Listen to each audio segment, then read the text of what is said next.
watching AISD Live, Abilene ISD's exclusive home for streaming live games and events. For more live events featuring your favorite AISD students and teams, stay tuned to AISDlive.org, follow us on the AISD Live Facebook page, or subscribe to our Abilene ISD YouTube channel.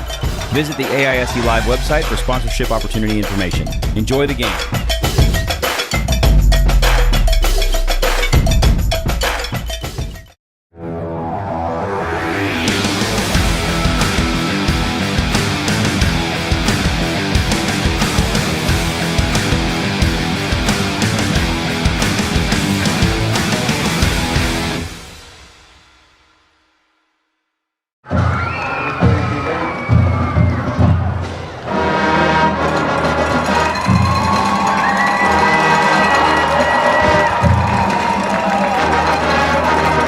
evening, ladies and gentlemen. Welcome into Shotwell Stadium for tonight's key matchup in 2-5A between the Cooper Cougars and the Lubbock Cooper Pirates.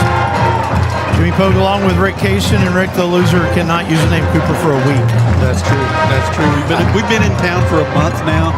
This is the final game of the homestand.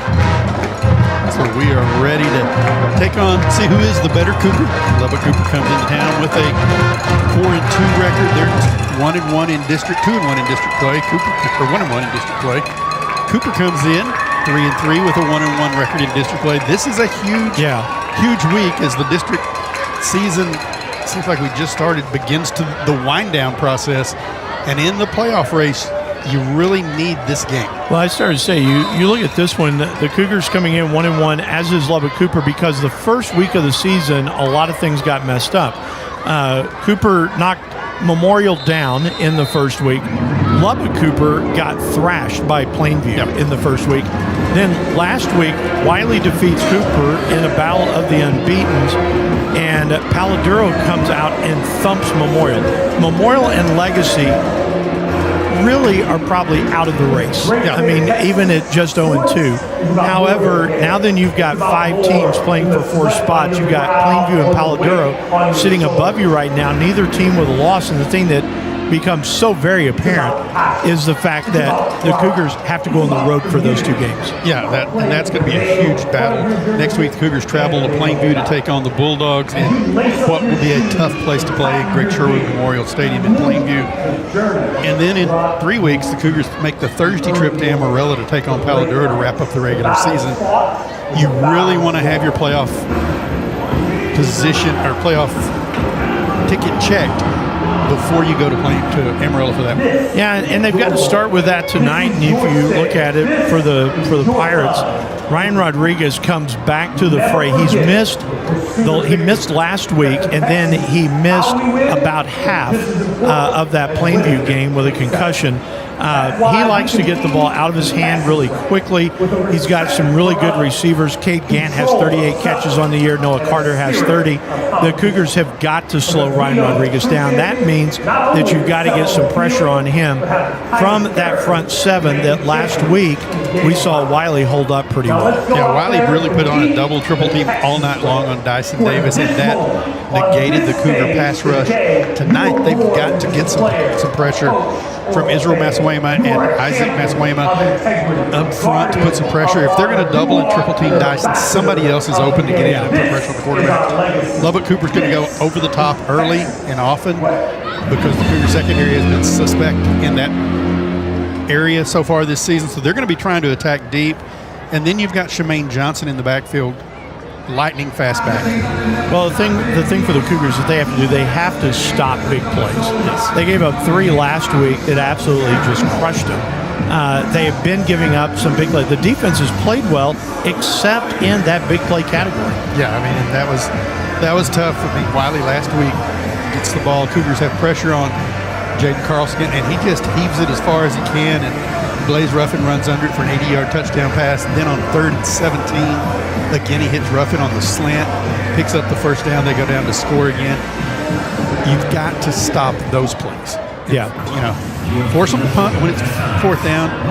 Make everything hard for them. Now, Blaze Ruffin would have run past a lot of people last week, but it is something that you have to key on tonight, and especially when you have the 2 receivers, when you have Gant and Carter, they've got to be, honestly, they got to be licking their chops a little bit at this point. Yeah, I think they have to when they look at what Memorial was able to do, what Wiley was able to do.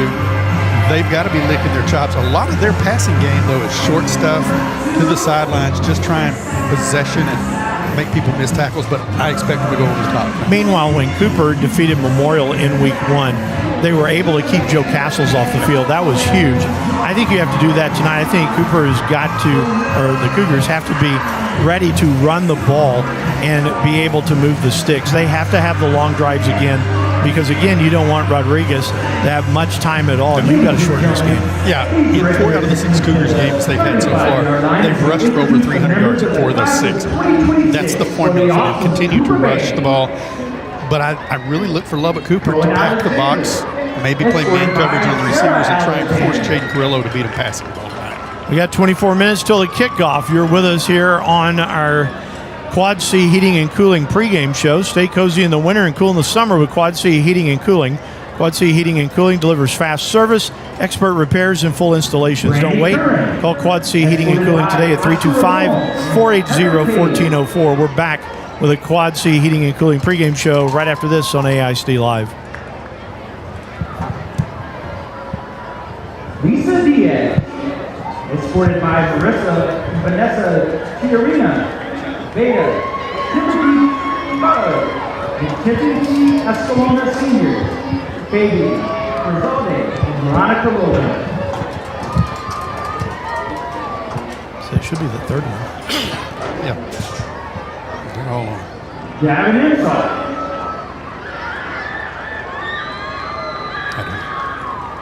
I mean,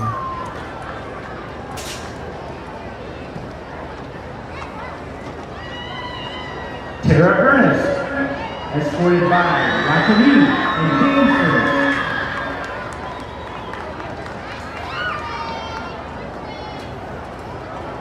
Elijah Estrada, escorted by Priscilla and Adrian Estrada.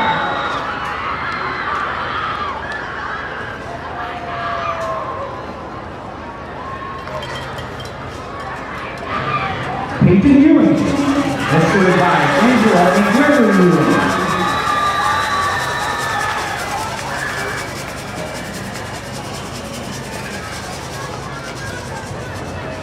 Haley Fortney, escorted by Crystal, Ralph, and Macy Fortney.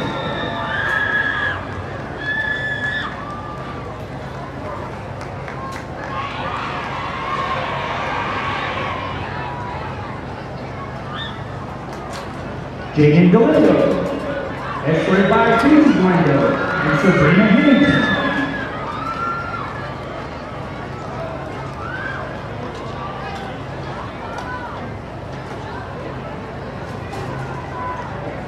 Denise Gonzalez, escorted by Nancy Rivera and Ruby Gonzalez.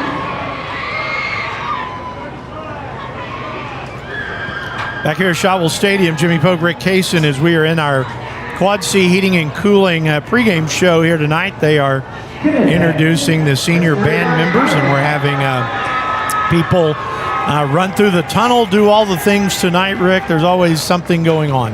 Yeah, there is. This is a great place to be on a Friday night. It's a beautiful night. Right now, it is 88 degrees. Beautiful night here at Abilene. Great ball game on hand. Wind not a factor at the moment.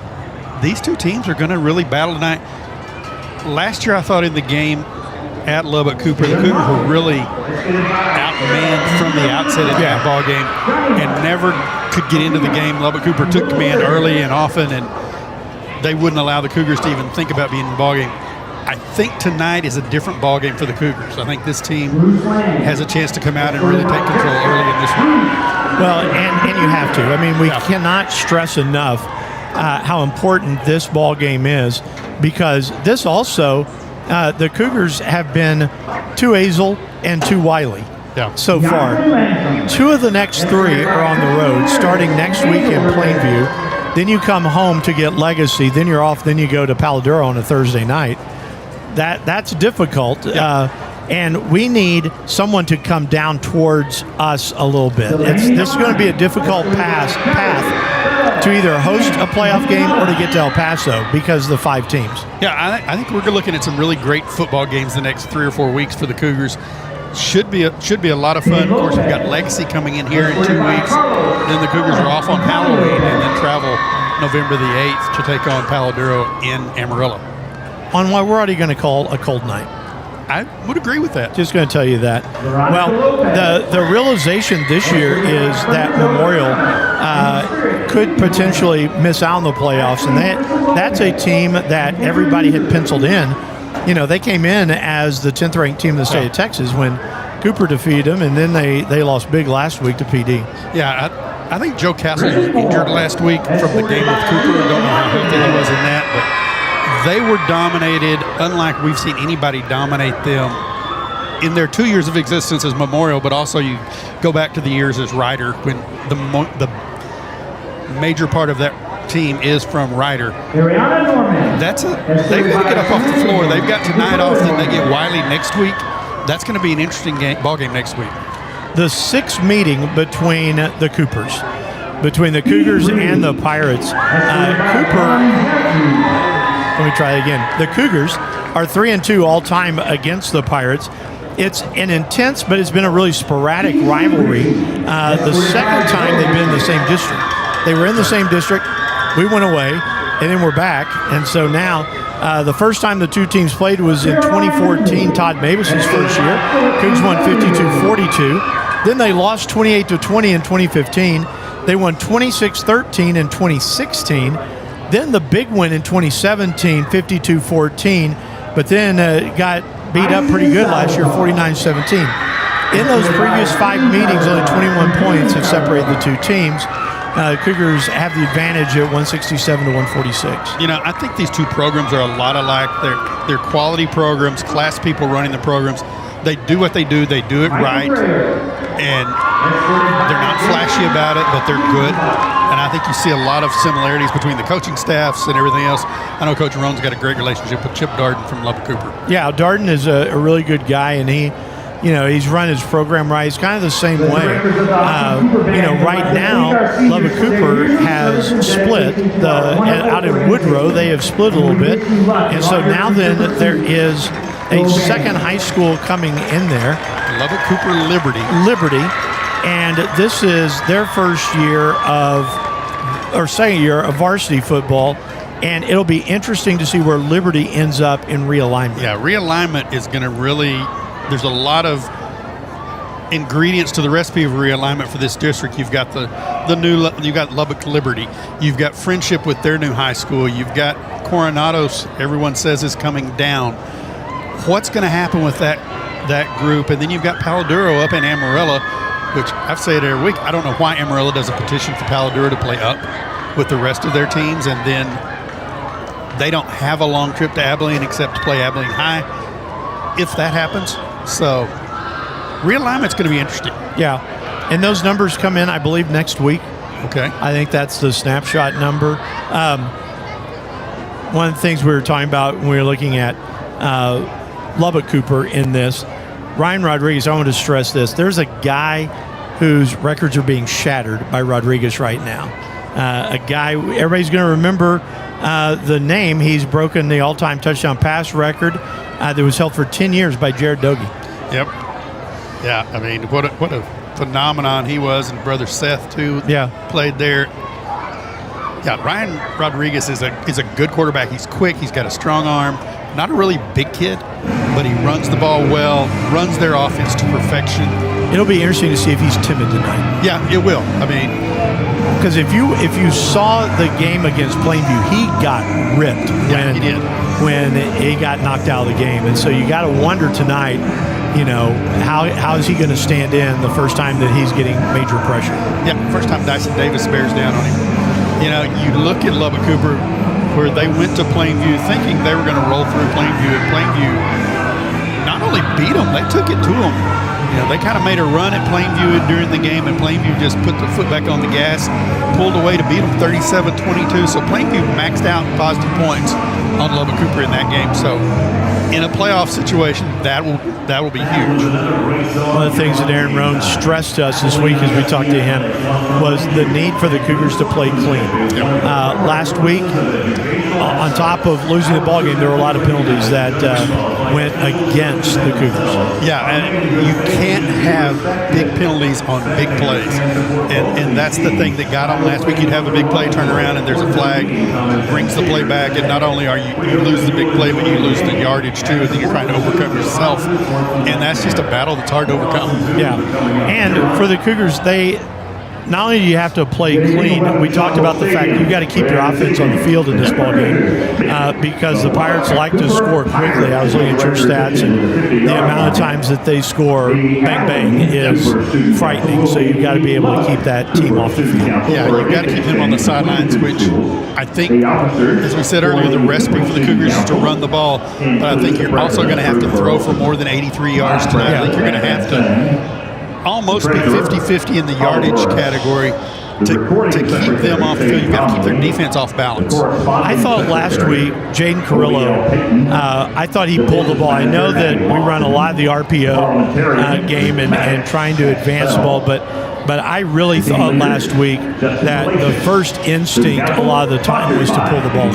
Yeah, I think Jaden tried to do a little too much last week. He's done a tremendous job this year for the Cougars, moving from slot to quarterback, and has done a great job distributing the ball. But I thought last week he called his own number a few too many times. I can think of one play in particular where he fakes to Peyton Ewing going around the left side, and there is nobody out there with Ewing. He keeps the ball, goes to the right, gets a few yards, but Ewing had big play on the other side. So he's got to be more disciplined in that game tonight. Well, he's got to recognize, and the Cougars have laid so much responsibility on him. He has to realize that there are complementary players around him, whether that means throwing the ball to them or making a pitch or something like that. His first priority cannot be, I've got to make something happen here. Yeah, and I think another thing, he's done a great job in the passing game, scrambling around, buying time. We saw him last week maybe take a little too much time and get in dangerous situations to look for big losses. Tonight he's got to know when to cut his losses and get rid of the ball. Yeah, no doubt. The other thing tonight, Peyton Ewing has been banged up all year. That shoulder keeps coming out. He puts it back in. I'd like to see Peyton with a clean game because I think he really might be the premier running back in the district. I think he is. He's well on his way to a 1,000-yard season. Right now, Peyton has got 611 yards on 70 carries, averaging 8.7 yards a carry. He's dynamic for the Cougars, and if he gets to the edge and gets some space, he's gone. It's nice to see the Cougars have that, and Markel Sims has the same breakaway capability also for the Cougars. Everybody else should be healthy. You've lost Major De Los Santos. We lost him against Azle. But everybody else now is back and healthy. Matthew Valentin will miss again. He'll be ready to go next week, but probably not ready to go tonight. So that extra receiver is going to have to, Maddox Caspel is going to have to make some plays tonight. Yeah, he is. And he made a tremendous play last week on the fumbles, the bad snap on the extra point to get the 2-point conversion. He's got to make those catches, though, in the open field to keep drives alive. All right, we're going to take our second break. We're going to be back on our Quad C Heating and Cooling pregame show, and we'll come back with starting lineups here on AISD Live.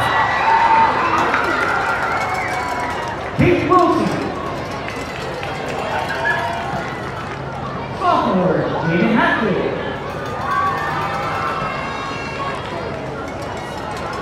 Cassidy Kelly, All-American. Nevada Roque.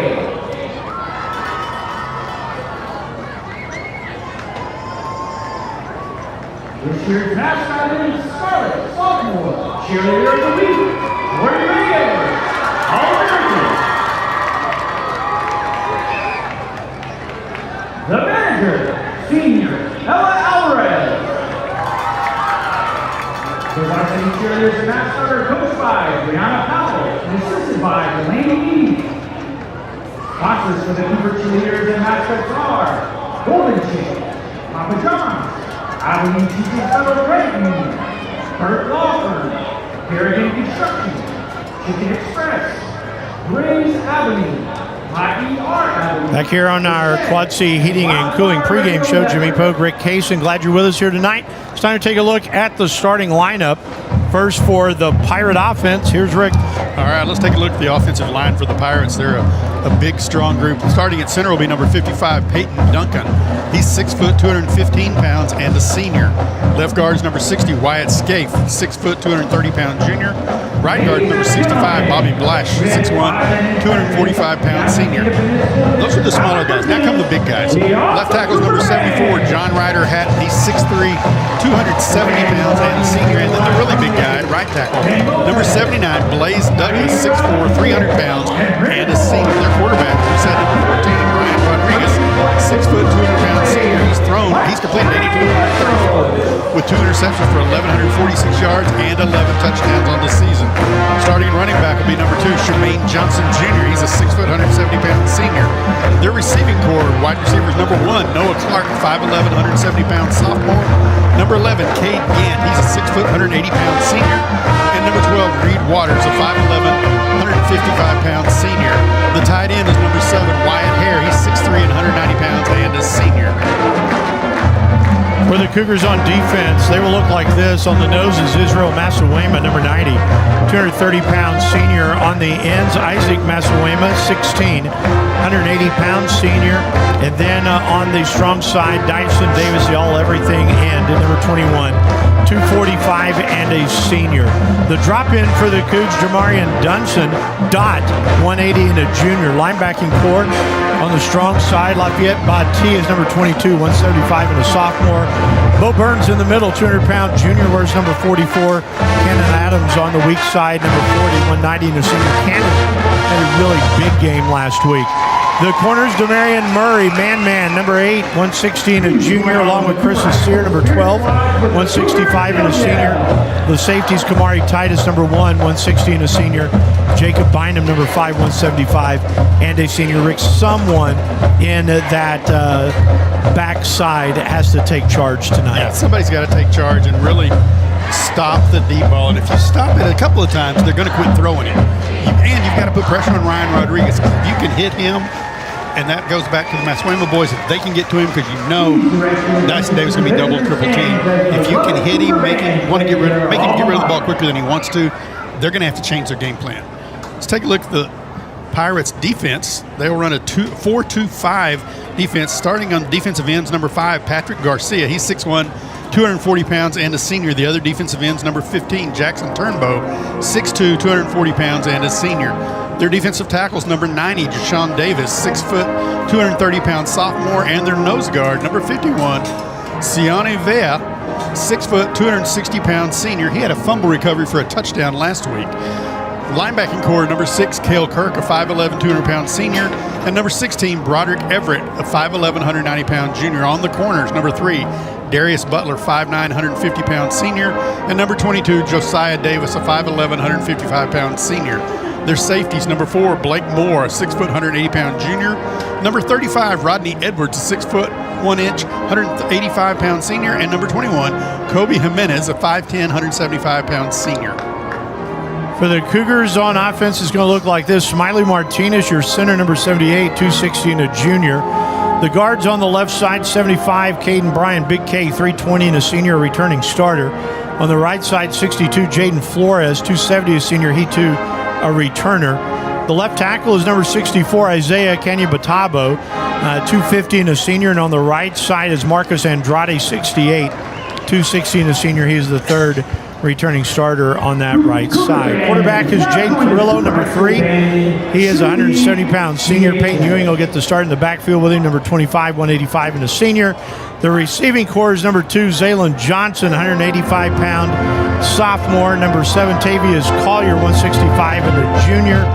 Number 9, Tayden Bender is a 200-pound sophomore. And then number 11, Jace Johnson, 180 and a junior.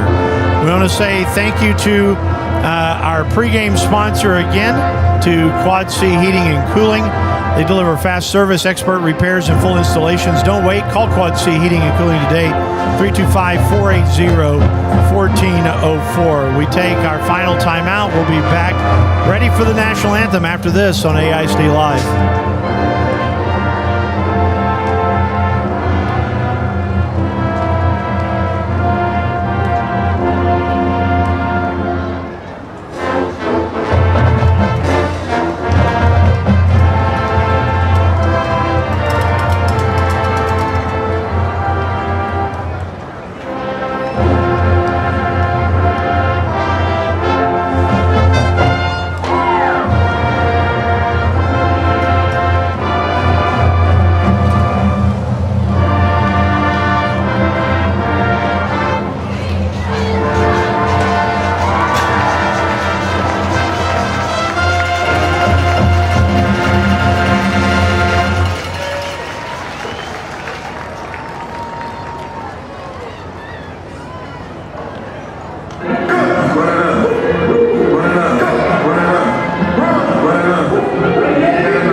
Shotwell Stadium. We are about 2.5 minutes away from kickoff.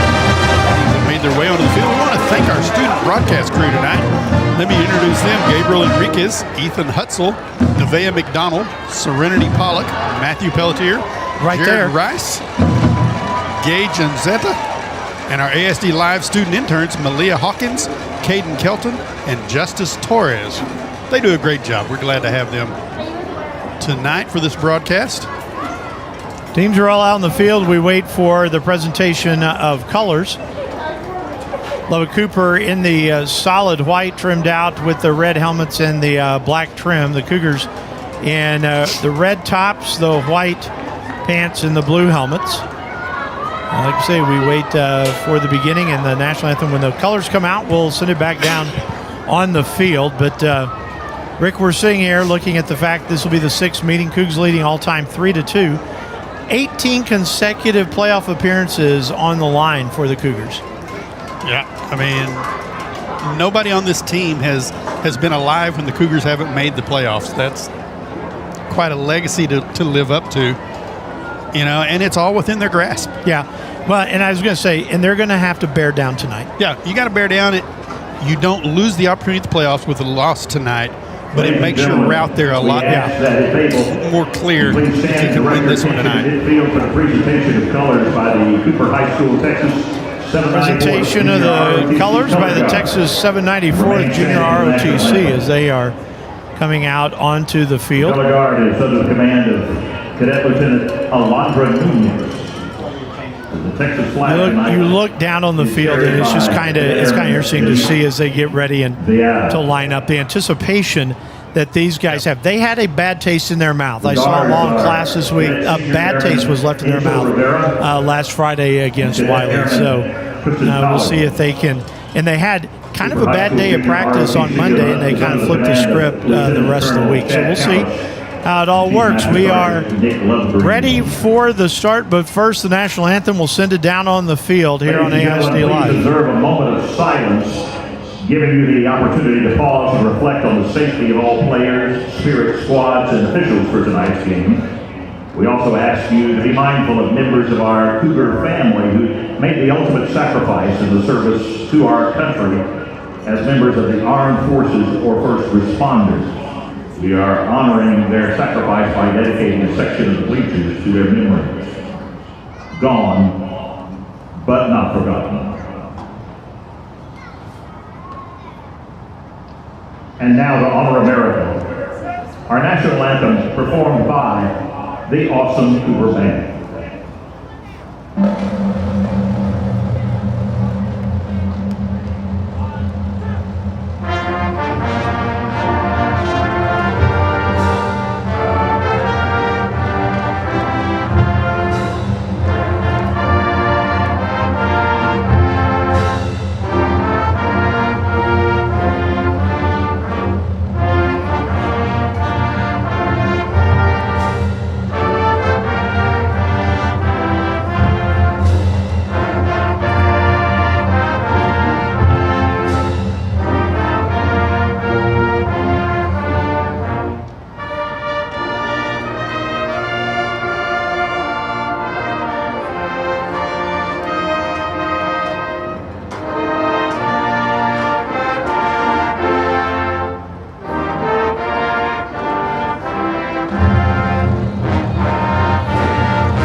I want to take time tonight to recognize the dedication and sacrifice of our officials and their part in tonight's athletic event. The fact is, tonight's game couldn't happen without officials, and at the time when Texas is experiencing a shortage of officials, we want to thank tonight's crew. We appreciate everything you do. And if you are interested in stepping up and giving back to our student athletes, we encourage you. Back here at Shotwell Stadium, Jimmy Pogue, Rick Kaysen, as we get ready to go with this one tonight. And Rick, the captain's about to walk across the field for the Cougars. Big K, Caden Bryant. Cannon Adams is 40, Tyson Davis 21, and Jaden Carrillo is number 3. So make your first great call by contacting. Just a lot of tension in the air here. I know, at least for me, this is a big ball game. Enjoy tonight's game and please be respectful of our working officials. This one here in about 2.5, 3 hours is going to tell a lot about the district play. Yeah, it really will. Jermaine Johnson comes across with Patrick Garcia, Ryan Rodriguez, and number 11, Kate Gant, the captains for Lubbock. Captains for the Pirates tonight, number 5, Garcia. David Hullum is your white hat tonight. He'll be flipping the coin. He talks to the teams right now.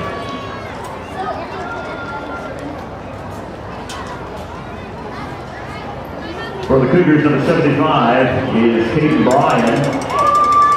Number 40 is Cannon Adams. Cougars won the toss. 21 is Dyson Davis. They will defer. And number 3 is Jaden Carrillo.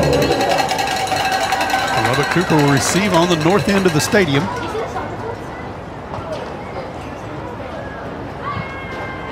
Cougars won the toss. They will defer. And the Pirates will start on offense. Cooper will receive on the north end of the stadium. We are ready for action. All right, I was getting the last of the officiating crew. David Hullum is your referee tonight. Winky James, your umpire. Paul Wallace is the back judge. Sam Edson is the line judge. The head linesman is Dennis Campbell. The field judge is Jerry Gordon, and the side judge is Sean Droddy. It's a good group.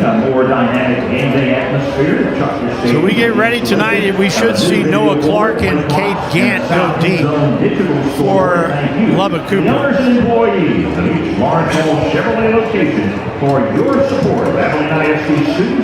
There's Aaron Roan right there, 48-38 in his 8th year as the man for the Cougars. Cougars kicked deep a lot last week. Yeah. So Clark and Gant go back. Clark is to the top of your screen here on AISD Live. Daniel Asamani will tee it up in the middle of the field. About 84 degrees here as we get ready to kick this one off tonight.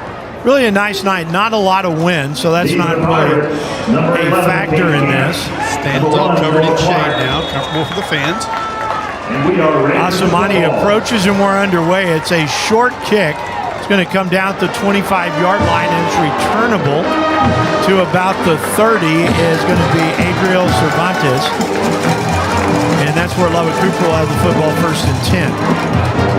On the return for the Pirates.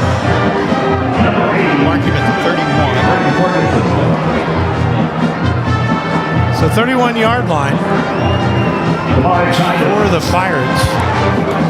And I know that Chip Darden is happy to see Ryan Rodriguez back into the fray. Their backup is a true freshman.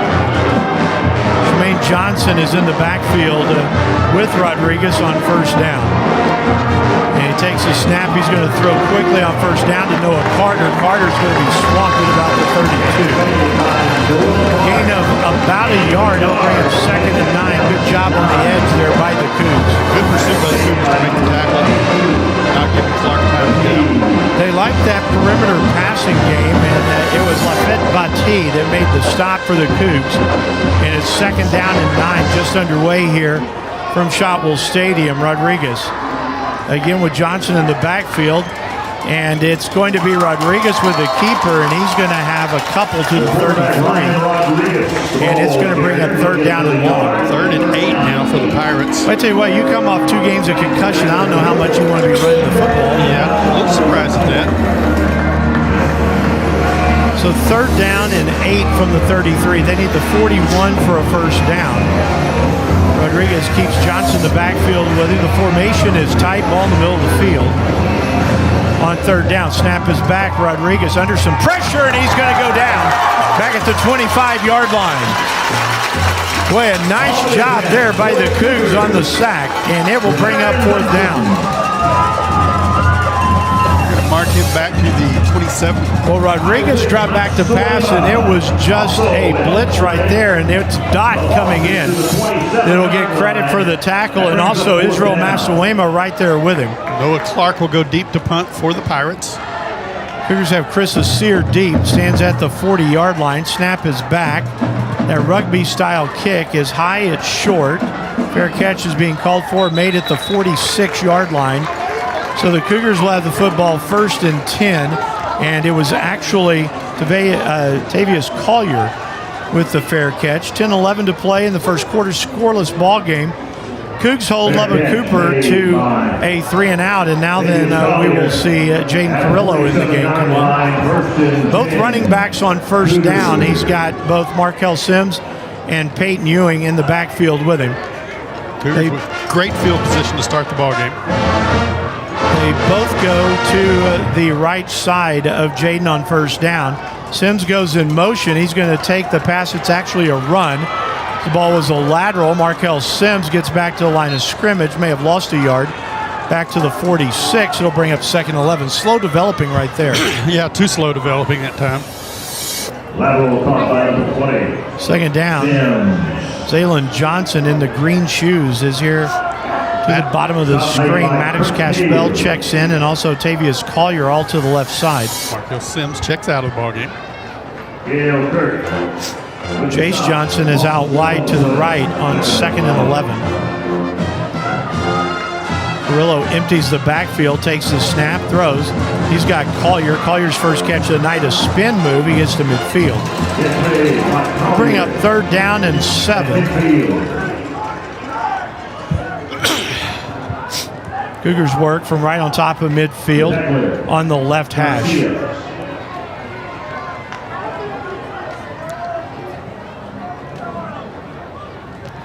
Ewing in the backfield with Carrillo. I like the fact that they've gotten Carrillo's arm extended on the first 2 plays here. So now 3rd down 7, you got to work something down the field. On 3rd down, snap is back to Carrillo. He stands in, he throws, he's got a man pass caught. And Peyton Ewing got to the 44. He is about a half-yard shy. I would not be surprised to see the Cougars go for it here. Big one. Yeah, here comes the big unit in here. Wait to see if Dyson Davis checks in. Casey Rosario started to check in, and now Dyson will come into play tight end. So the Cougs will go to the heavy package here on 4th down.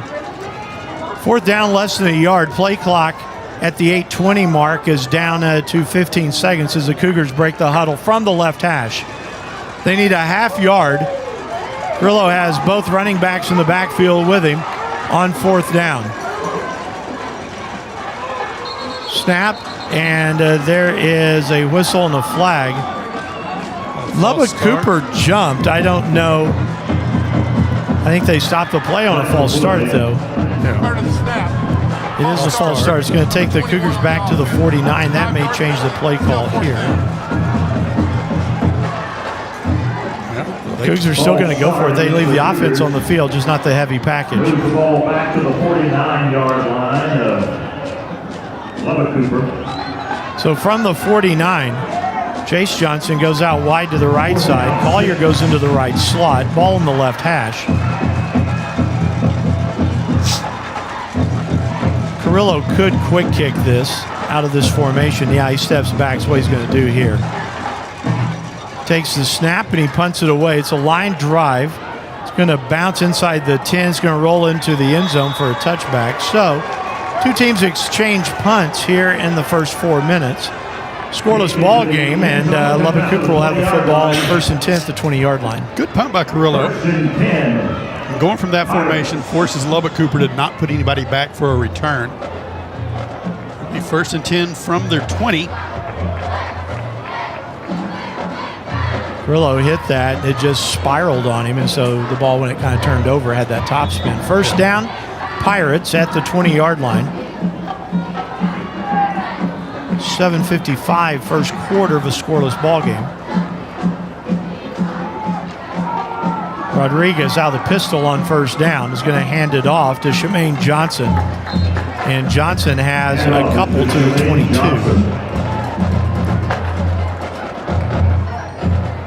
Isaac Massanueva there on the stop for the Cougs. The game is 2, second down,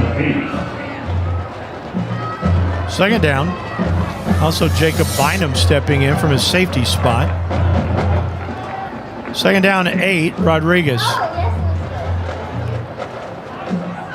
Takes the snap, quick drop, throws. Out here in the flat, has a man, pass caught, Cade Gant. Gant has the 29, so he's going to be a yard shy of the first down. Lubbock Cooper that time getting Gant out on the edge in a hurry. An extended run play.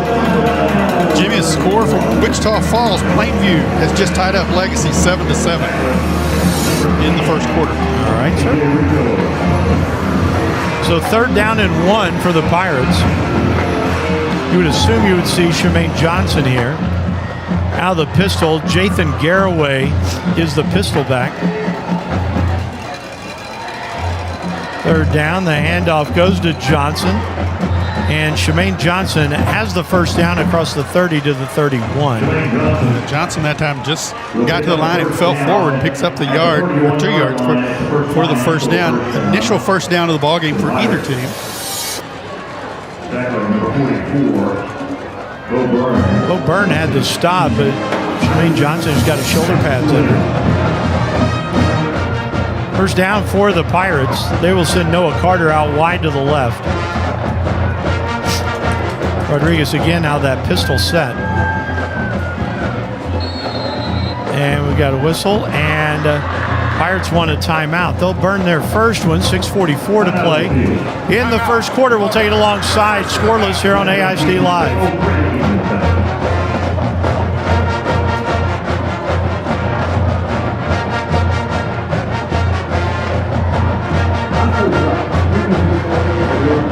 Here's 3 powerful music created among the legends. 0-60.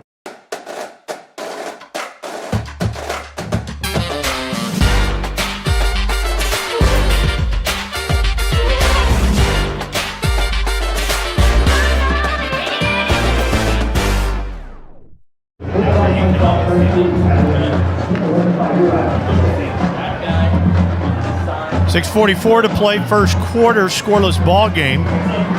Lubbock Cooper has first and 10 at the 31-yard line, their own 31.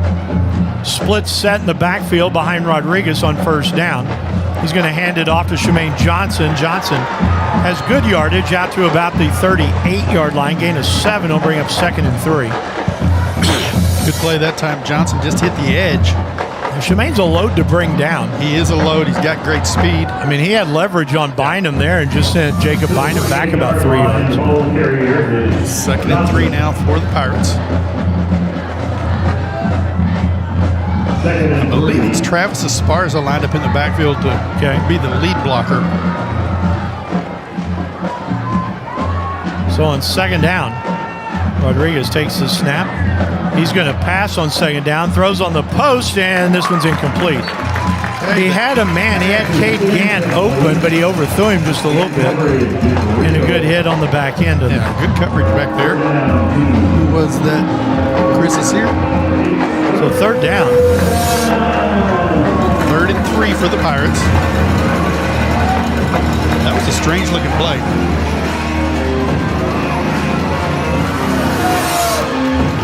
So third down now for Rodriguez and company. He's going to check the play off the line of scrimmage. 10 on the play clock, so he changes the play. Snap is back. He's going to hand it off again to Johnson, and Shemaine Johnson falls forward to the 45. First down yardage as the drive is kept alive at 5:55 to play in the first quarter. Yeah, Cougars had good coverage on the receivers, so Rodriguez checks into the running play. Shemaine Johnson picks up the first down for the Pirates. Their second first down on the drive. Cade Gant comes out wide to the right side. Asir's going to pick him up. On first down, Rodriguez brings a man in motion, takes the snap. He wants to run the option, stands in, takes a hit as he lets go of the ball, and the pass is, it's a catch. That's a nice catch by Noah Carter at the 38-yard line. I couldn't tell if he carried it all the way to the ground. I couldn't either. You'll see it here on the replay as Rodriguez drops and he delivers a strike. Good coverage. Yeah, he held on to the ball. It's a nice job by Noah Carter. And a first down at the Cooper 38-yard line. First down, Pirates. Rodriguez now takes the snap. He wants to run the option. The pitch now goes to Gant. Gant gets to the Cougar 35, where he's brought down after a gain of 3. It'll bring up 2nd and 7. A lot of misdirection on that play. Shemaine Johnson came to the right. Rodriguez faked to him and then pitched it out to Gant trying to get to the left side. The thing that Lubbock Cooper does well is they're very crisp. Yeah, they are. They get to the line, they run the play. It's not really tempo because they hurry or they huddle every play. 2nd down, 7. Cougar defense needs to make a stand here. Snap is back. I thought Gant took off early. The handoff straight ahead. And getting through for a first down to the Cougar 27 is going to be Johnson. I thought Cade Gant turned it upfield on going in motion there. Yeah, I did too. First down to the Cougar 27, 4:18 to play in the first quarter of a scoreless ball game. Pirates about to run the 10th play of the drive. Yeah, I started to say, Cooper's only had the ball for 4 plays.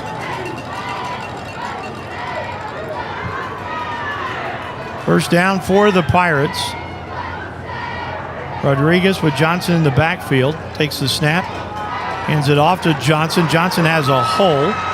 And he gets down to, I think he's got first down yardage again. I think he got to 17, yeah. So another first down. Lubbock Cooper gives you a lot of eye candy to look at, bringing guys in motion and then running back the other direction. That time, Johnson hit the hole and picks up the first down.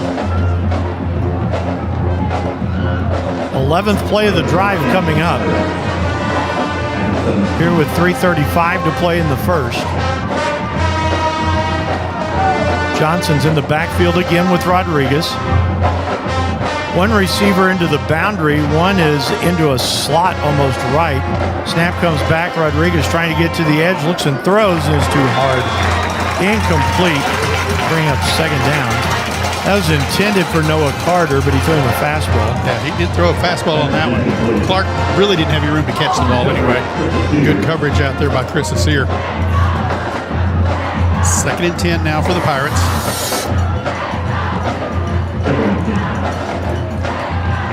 Now, Asir arrived right there with the football. 2nd down, Rodriguez again. One tight into the boundary. Hands it off again to Shemaine Johnson. Gets to the 15. Gain of 2. It's going to bring up 3rd and 8. Cougars have a man down. It's going to be Rico, I believe. Yeah, A.J. Rico, the Cougar that's down. He went down last week for a little bit at Wiley, too. Kind of got rolled up by Shemaine Johnson on the tackle. So A.J. Rico is down. It gives the Cougars a chance to come over and talk to Scott Stewart for a moment. They're working on Rico's ankle, I believe, ankle to knee. 3:03 to play in the first quarter. We are scoreless. Jim Ned leads Comanche 14-3. Legacy now leads Plainview 14-7. That's real interesting to me. Duncanville leads DeSoto 7-0. Find that Wiley and Paladuro still scoreless with 6 minutes to go in the first quarter. So they still work on A.J. Rico, and they're going to help him to his feet. He's going to be kind of ginger to that left leg. He's walking it off under his own power. Rico also the Cougars punter. Well, but the way that Jaden Carrillo is punted, I don't know that you drop him deep into a formation to punt. No. 15-yard line, 3rd down. So 3rd and 8 for the Pirates. Yeah, they need to get to the 8-yard line. They're 2 for 3 on 3rd down tonight. So now then, Ryan Rodriguez again with Johnson in the backfield. Rodriguez takes the snap. Comes a rush by the Cougs. And now Rodriguez is flush. He throws against his body, and it's incomplete. Good job by the Cougars of just keeping after the play right there, and it'll bring up 4th down. Great coverage by the Cougars secondary and pressure from the line, forcing him to throw it away. They're going to try a field goal. Yeah, Michael Rodriguez is the kicker. Holder is Cade Gant. Ball will be spotted at the left hash. 22. So a 32-yard field goal attempt.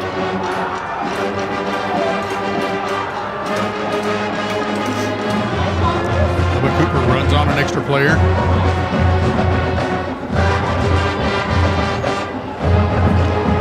They now have to give the Cougars time.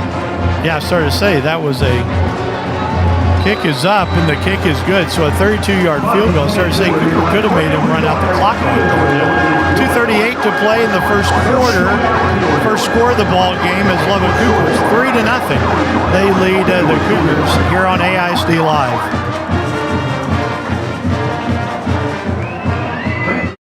Looking for a hands-on career path with high demand and great pay?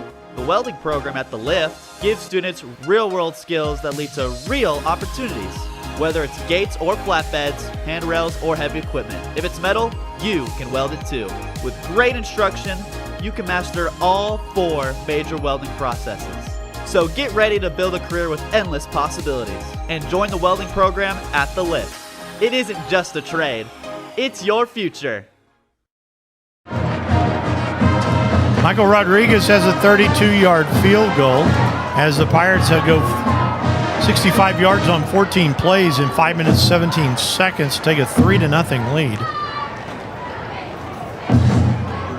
Javi Serta to kick off the ball for the Pirates. Zaylen Johnson is deep.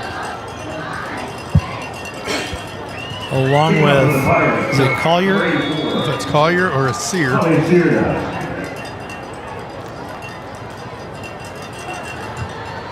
So here's the kick. Kick goes out of bounds. Out of bounds. It was neither one. It was Dot that was deep. Okay. So the Cougars will have the football 1st and 10 at 2:38.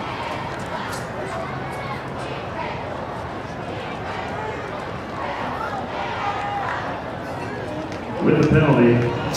So the Cougars have the football at the 30-yard line. First step.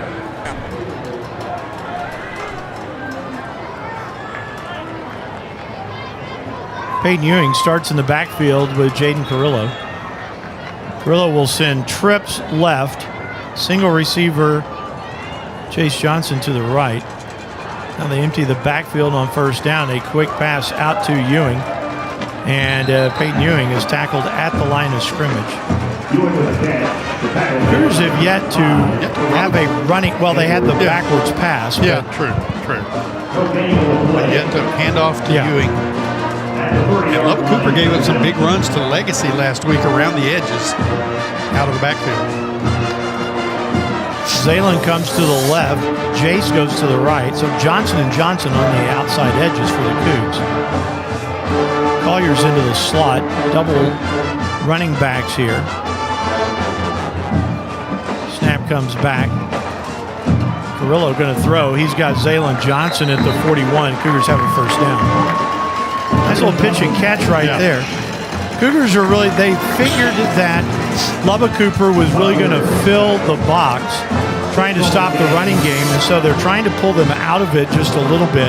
Yeah, right before the snap, Darius Butler bailed deep on Zaylen Johnson, so a perfect call for the right defense that time. As Lubbock Cooper at the snap had 9 of 11 guys within 5 yards of the line of scrimmage. Ewing is the man in the backfield here. Minute and a half to play in the first quarter. Carrillo takes the snap. He's going to throw again. He's got Zaylen Johnson again. Zaylen, 2 moves, and he slips and falls at the 47-yard line. Gain of 6. I thought he pulled something there the way that he kind of just slipped. I think he just saw that there was nowhere to go, so he just had a seat. 47-yard line, will be 2nd down. The game 6. Good pursuit by the Lubbock Cooper defense. Second down 3, under a minute to play in the first quarter. Snap is back. Carrillo rolling and throwing. He's got a man pass caught. Tavius Collier has a first down. The Lubbock Cooper 47. Yeah, 47. Line judge over there is kind of straddling it, so we trade 47s to gain a 6 and a first down. Marco Sims checks into the backfield. Casey Rosario checks out.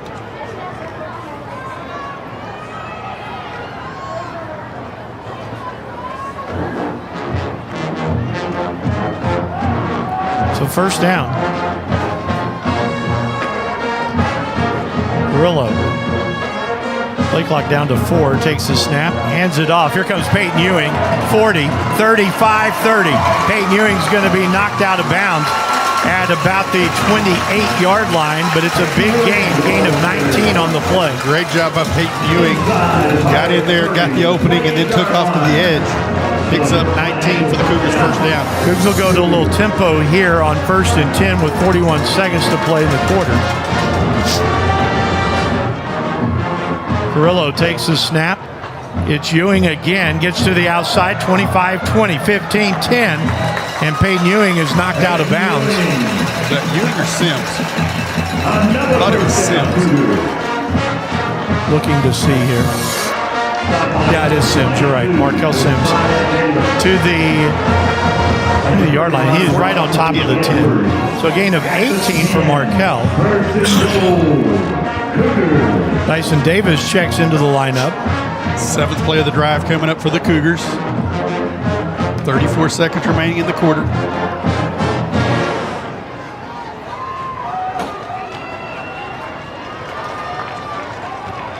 They've yet to see Carrillo carry.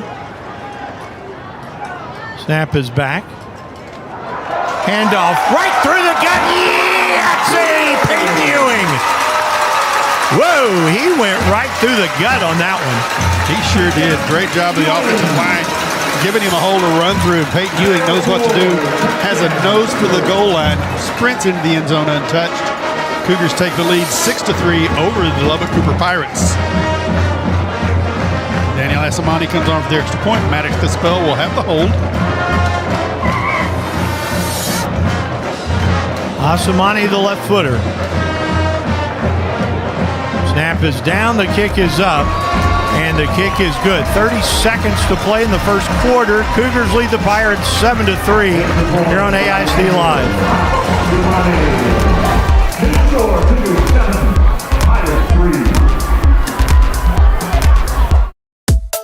Hey Abilene ISD community, want to catch all the action from Abilene High and Cooper High School games? It's easy. In addition to Facebook and Vimeo, we're now on YouTube. Just head on over to our YouTube channel by searching Abilene ISD and click subscribe so you never miss a live stream. Whether you're cheering from home or on the go, we're bringing the game to you. So join our online cheering section and stay connected with every play. Hit subscribe and get ready to show your school spirit today.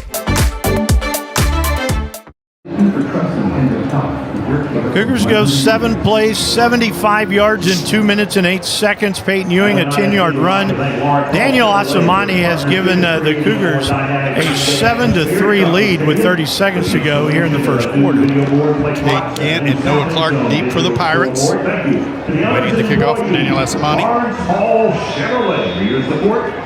Clark is at the top of the screen. Asamani's kick, short, just a little punch kick to the 32, and nothing much on the return. Maybe the 35. Let's see where they spot the ball. Carter Harris with the return. We're going to mark him at the 36.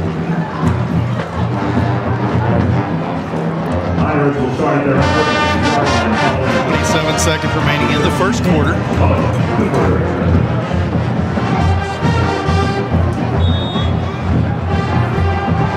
So 1st and 10 for the Pirates. Ryan Rodriguez has Shemaine Johnson in the backfield with him. He has a 2-by-2 formation. Ball's at the left hash. Snap is back on 1st down. A quick little pitch out here for Reed Waters. Waters crosses the 40 to about the 42-yard line. So gain of 6 will bring up 2nd and 4.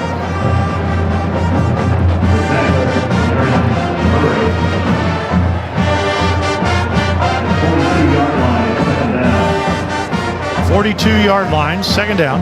21 seconds remaining in the quarter.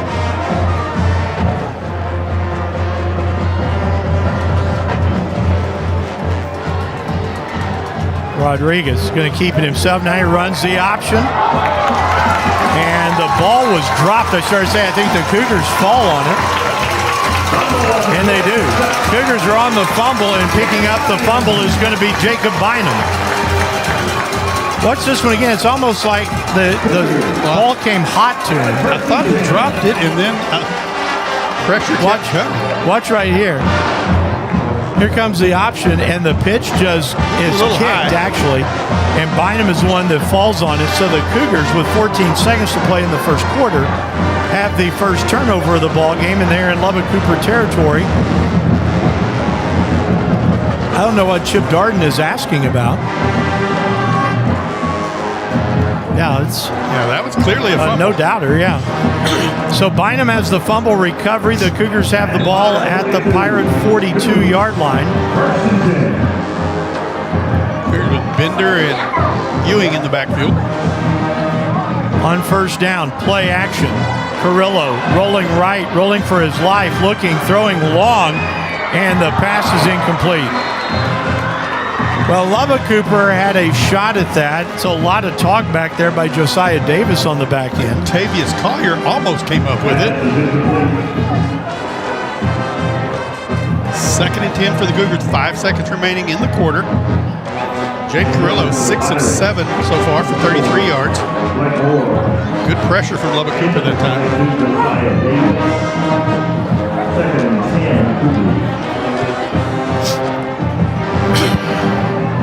It's Ewing in the backfield.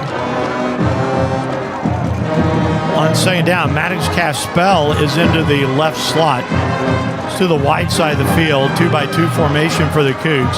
Carrillo back to pass, looks, throws a lob out here. He's got a man open, pass caught down at the 13-yard line. Maddox Caspel comes up with a huge catch. And it's a gain of 30 down to the 12-yard line. Perfect pass from Jaden Carrillo. Yeah, he really laid that up. Caspel runs a great route and gets out there and makes a nice catch and is down at the 12-yard line. And that takes us to the end of the first quarter. Cougs lead at 7-3 and are on the move when we come back after this on AISD Live.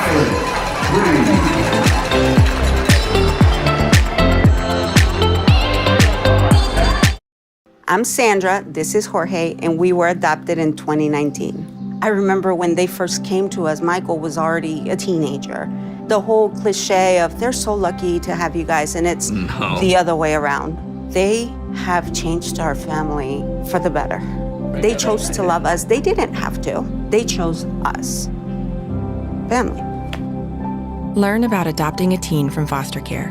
You can't imagine the reward. Visit adoptuskids.org. Lead 7-0 for first quarter. Second quarter ready to start here at Shotwell Stadium. Cougars lead us 7-3. Going to shout out my friend Mike Sanders. He's at home listening tonight, recuperating from a surgery. We miss you at school, buddy. Come on back. You're not missing a whole lot. I mean, he missed Poetry Friday. He missed PD today. Wow. Yeah, so, he is missing plenty.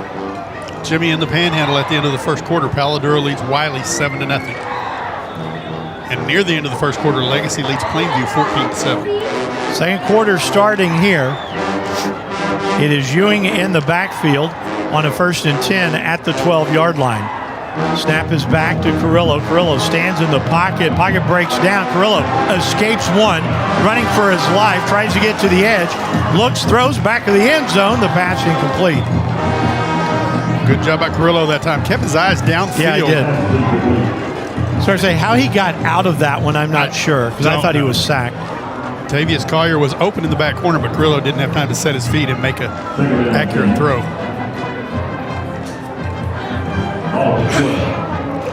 Second down, 10.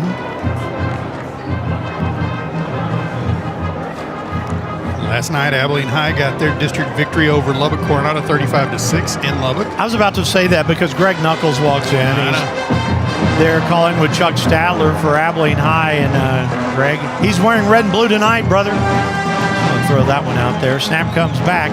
Here's the handoff. Ewing gets ridden to the ground at about the 11. Also want to say hi to my friend Chad Grubbs, sitting here working this ball game tonight. No gain on the play. Tackled at the 12. It's going to make it 3rd and 10 for the Cougars. I said Chad Grubbs, and my watch said, I don't understand. None of us do. Does not understand Chad Grubbs. None of us do, Siri. None of us do. That was perfect timing. So 3rd down from the 12 officially. Cougs are going to bunch the receivers to the right. That's the field side. Zaylon Johnson works to the boundary on the left. Snap comes back to Carrillo. He throws the lob for Zaylon. Zaylon makes the catch. Yahtzee! Zaylon Johnson has his first catch, and it's a big one.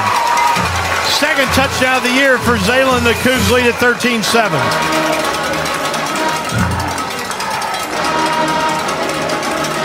It's the green shoes, Rick. It made him jump higher. It is. He ran a great route. Carrillo again threw a good ball. And the Lubbock cornerback just didn't go up for the ball. Zaylon Johnson makes the catch to give the Cougars a 13-3 lead.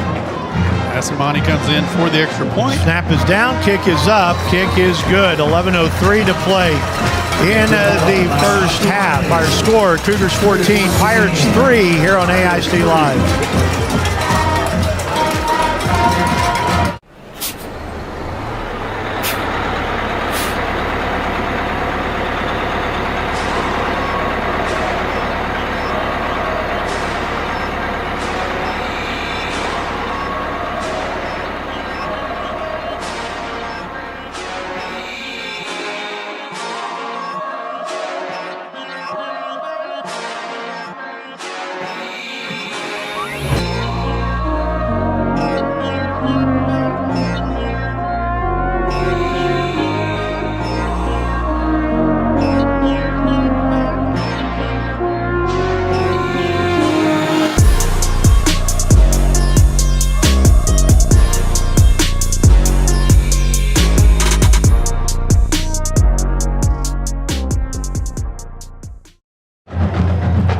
Cougars go 5 plays, 42 yards in a minute 11. Zaylon Johnson, 11-yard catch from Jaden Carrillo. Daniel Asimani has the point after. The Cougars lead 14-3 over the Pirates.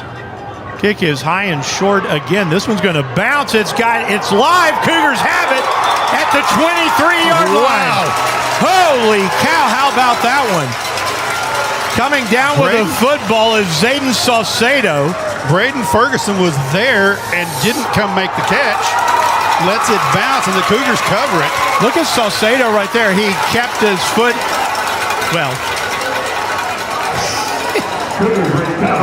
Cougars have the ball. Wow, double possession here. Who recovered that one? Zayden Saucedo. So Cooper start at the 25-yard line. 35 is Saucedo, who got the recovery. Okay, Chip Darden is saying right here that he was he was out of bounds. No, he wasn't.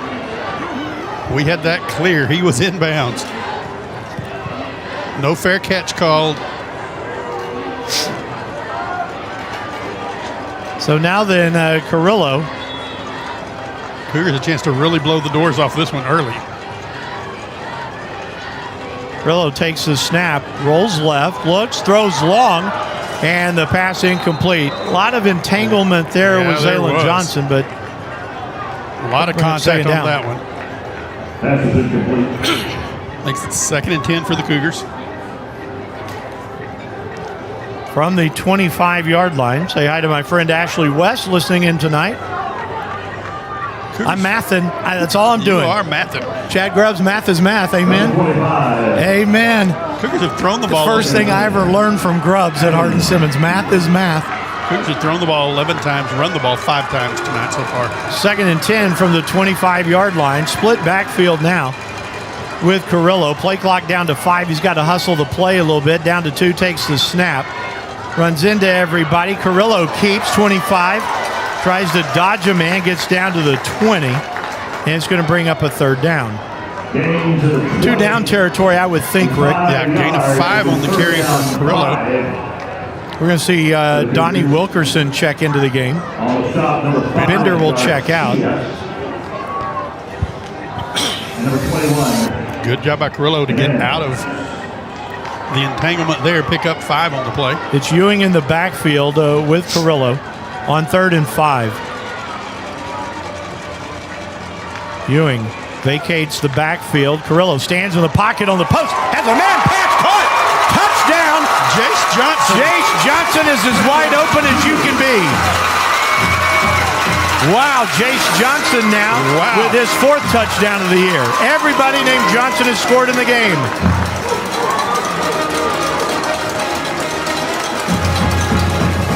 That's a great pass from Carrillo. Yes, it was.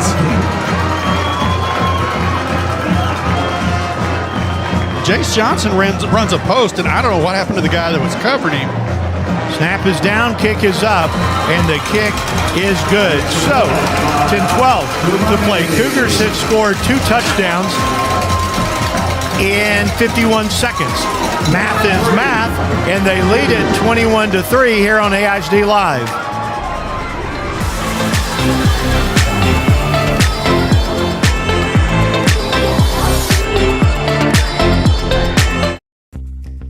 The Big Country Athletic Hall of Fame is a nonprofit organization dedicated to the preservation of sports history, highlighting the spectacular achievements of the greatest athletes with ties to the Big Country. Come by and celebrate as we salute and honor the lives of those that gave us great joy as they inspired others and promoted the human spirit. The Big Country Athletic Hall of Fame is located in the Mall of Abilene, and admission is free.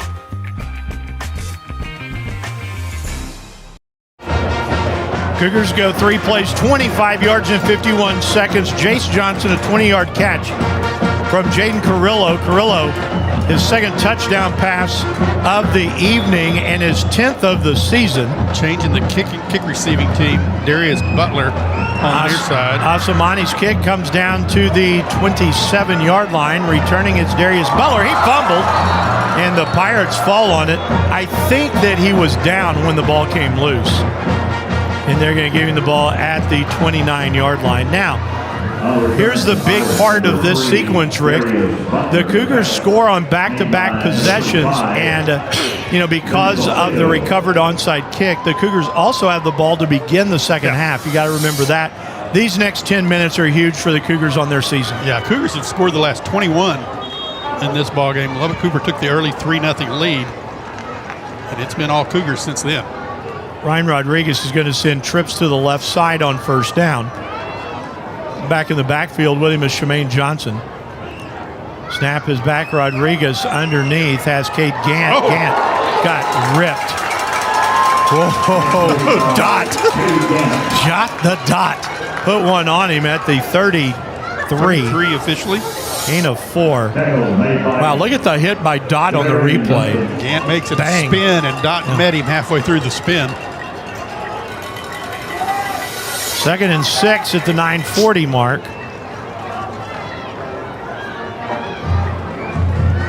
Again, Rodriguez. 2 receivers.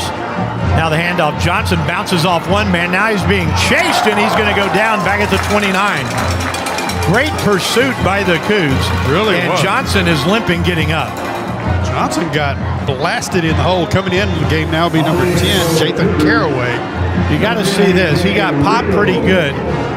And then Rico's the one that is able to reach in and get him. And then Masuema falls on top of his knee there. Timeout's called as Shemaine Johnson stays on the ground. 9:15 to play in the first half. Rick, we're going to say thank you to our sponsors. I'll say thank you to VIP Sports Getaway. They're a proud sponsor of both Abilene High and Cooper football broadcasts.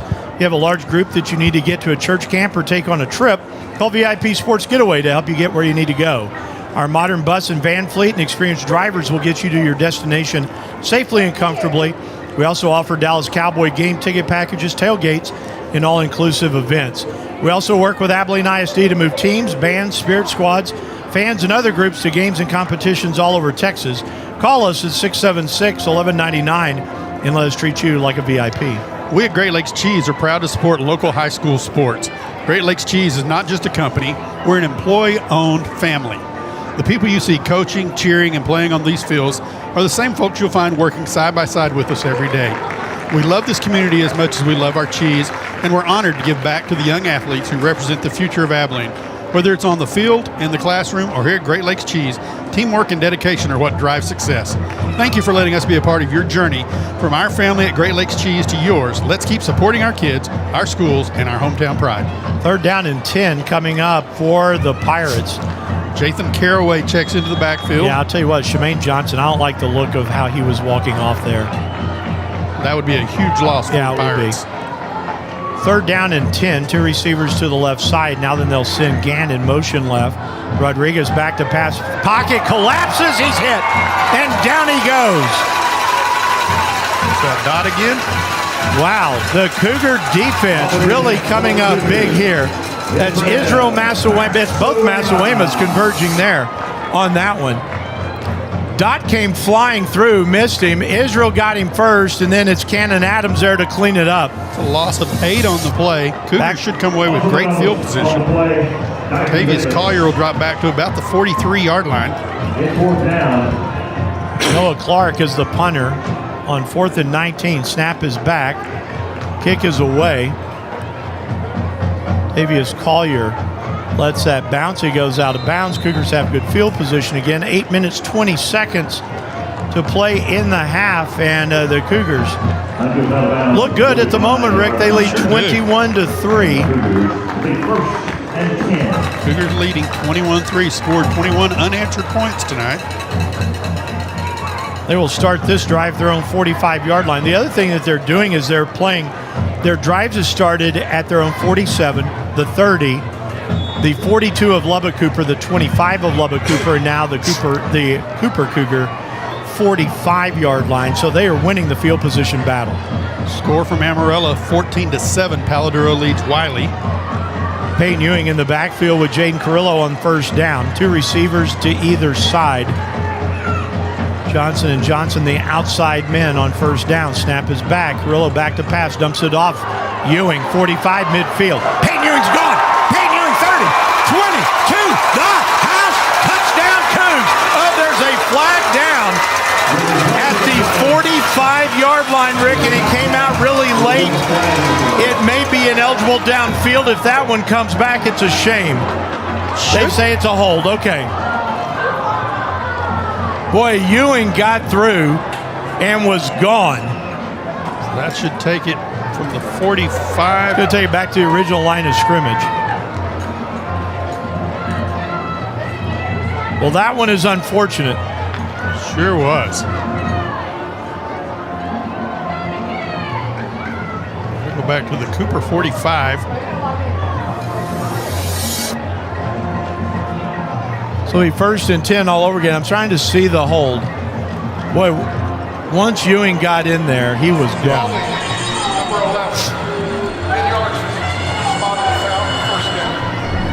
Man, you hate to see that. You have this one announcement.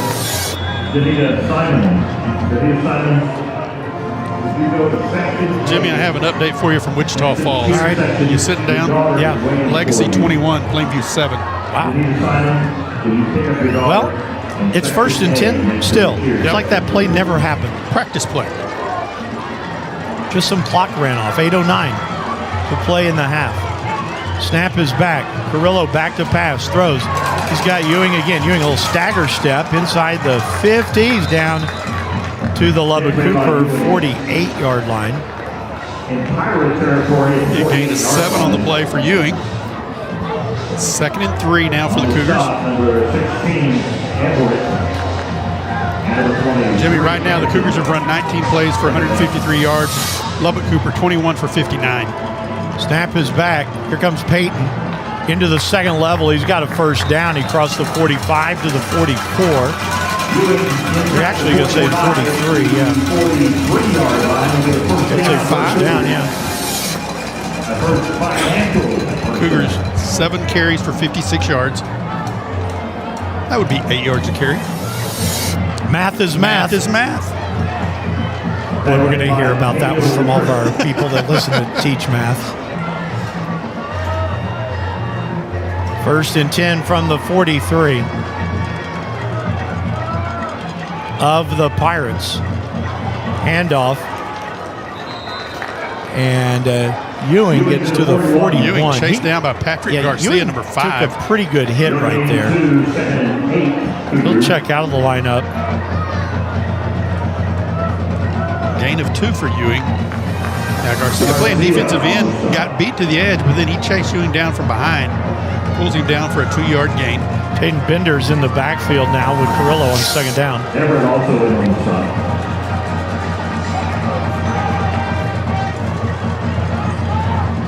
Second down, 8. Snap is back. Little play fake. Here's a lob. You got Jace Johnson, and it's incomplete.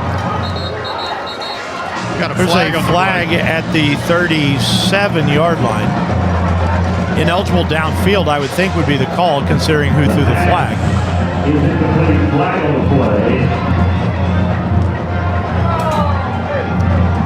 Decline. It is Game 7, Rick. You got to have these calls right.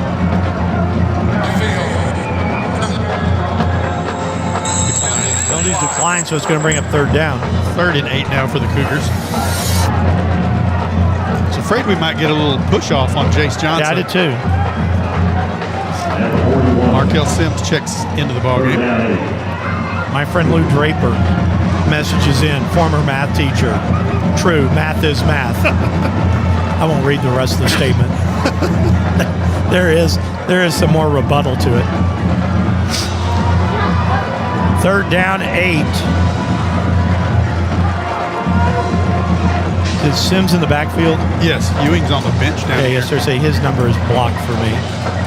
On third down, Carrillo stands into the pocket, throws underneath, has a man pass caught. Jace Johnson coming back for the football, makes a nice catch at the 31-yard line, gain of 10 and a first down. Great pass from Jaden Carrillo. The only person who's going to get to that was Jace Johnson, and he did a great job sitting down to make the catch. First down. Cougars. 6:17 to play in the half. 21-3. 31-yard line, the line of scrimmage. 6:06 to go in the quarter. We love it. Cooper nearly jumping off they sides there. Carrillo steps up, changes the play. Pirates show blitz. Snap is back to Carrillo. He hands it off. Markel Sims, 25, and he's down. Good yardage right there, gain of 6. Brings up 2nd and 4. He just glides through the hole. He does. He and Ewing have totally different running styles. Ewing now up. Getting to catch his breath after that long touchdown run. Second down, 4.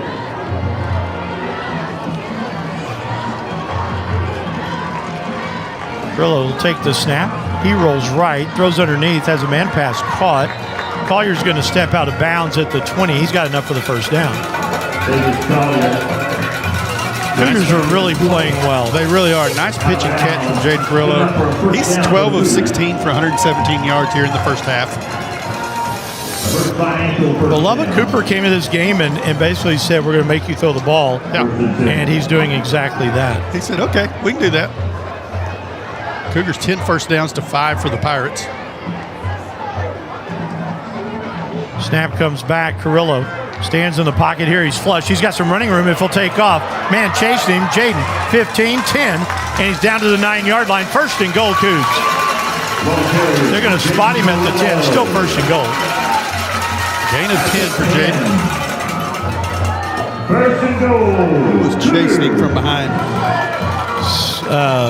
5 and 6. Patrick Garcia. Defensive end chased him from behind. Cale Kirk, the middle linebacker, is when they finally caught him. 4:45 remaining in the half. Cougars leading 21-3. Looking for more. First and goal.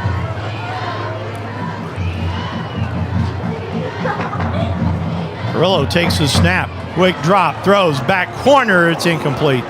Almost jumped. It was jumped that time by Darius Butler. Intended for Zaylen Johnson. Broken up by Butler. Makes it 2nd and goal from the 10. About time for Zaylen to fake the fade and bring it back to the post. I'm looking to see if Ewing is ready to come back.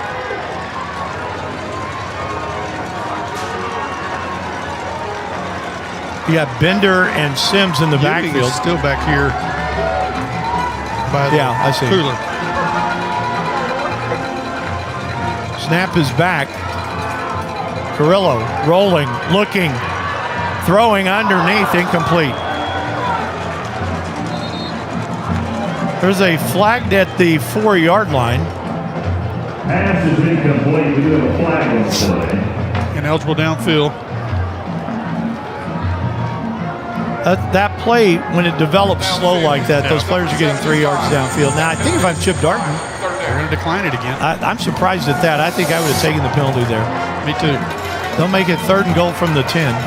Caspell will check in.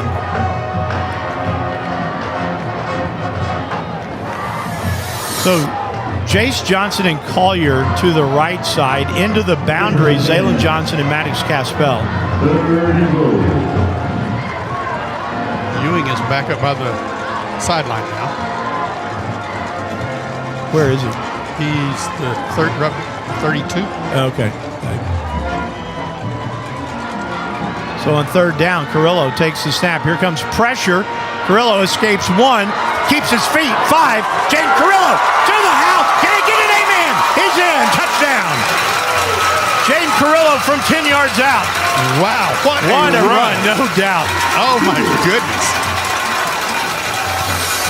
Wow, Carrillo was just dead to rights there. He was. He got to about the 3 and looked like he's going down, and he turned it to his left and magically got into the end zone.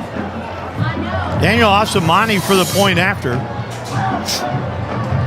How about that one? Wow. Snap is down. Asamani's kick. There's a flag down.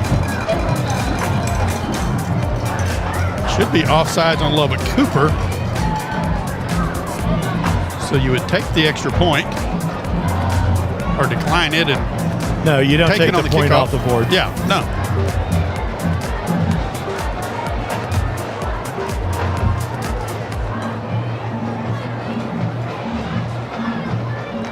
The kick was good. Well, I never saw him raise their arms. Okay. I never saw him raise it or call it incomplete or no good.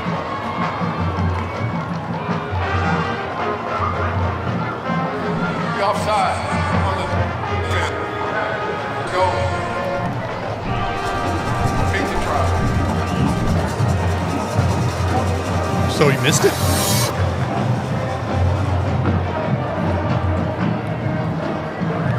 He would have had to because he's back to kick again. Otherwise, you just take the point.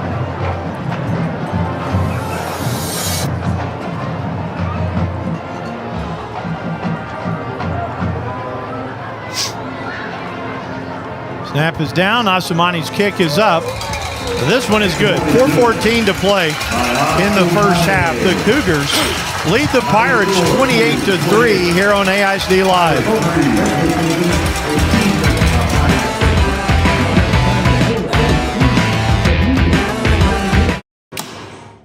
Hey Abilene students, do you want to spark up your future?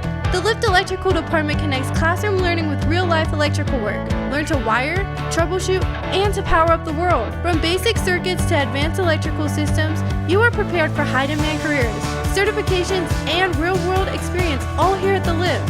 Not sure about college? The Lift Electrical program equips you with the necessary skills to jump straight into a career after high school. Light up your future today and join the Lift Electrical Technologies program. Cougars go 11 plays, 55 yards and 406. Jaden Carrillo, a gutsy 10-yard run. When everything broke down around him, Daniel Asamani has the point after. It is 28-3. Rick, you got a couple of numbers for us. Yeah, Cougars run. Jaden Carrillo's 12 of 18, 117 yards. They've run the ball 11 times for 84. Cougars 201 yards of offense to 59 for the Pirates.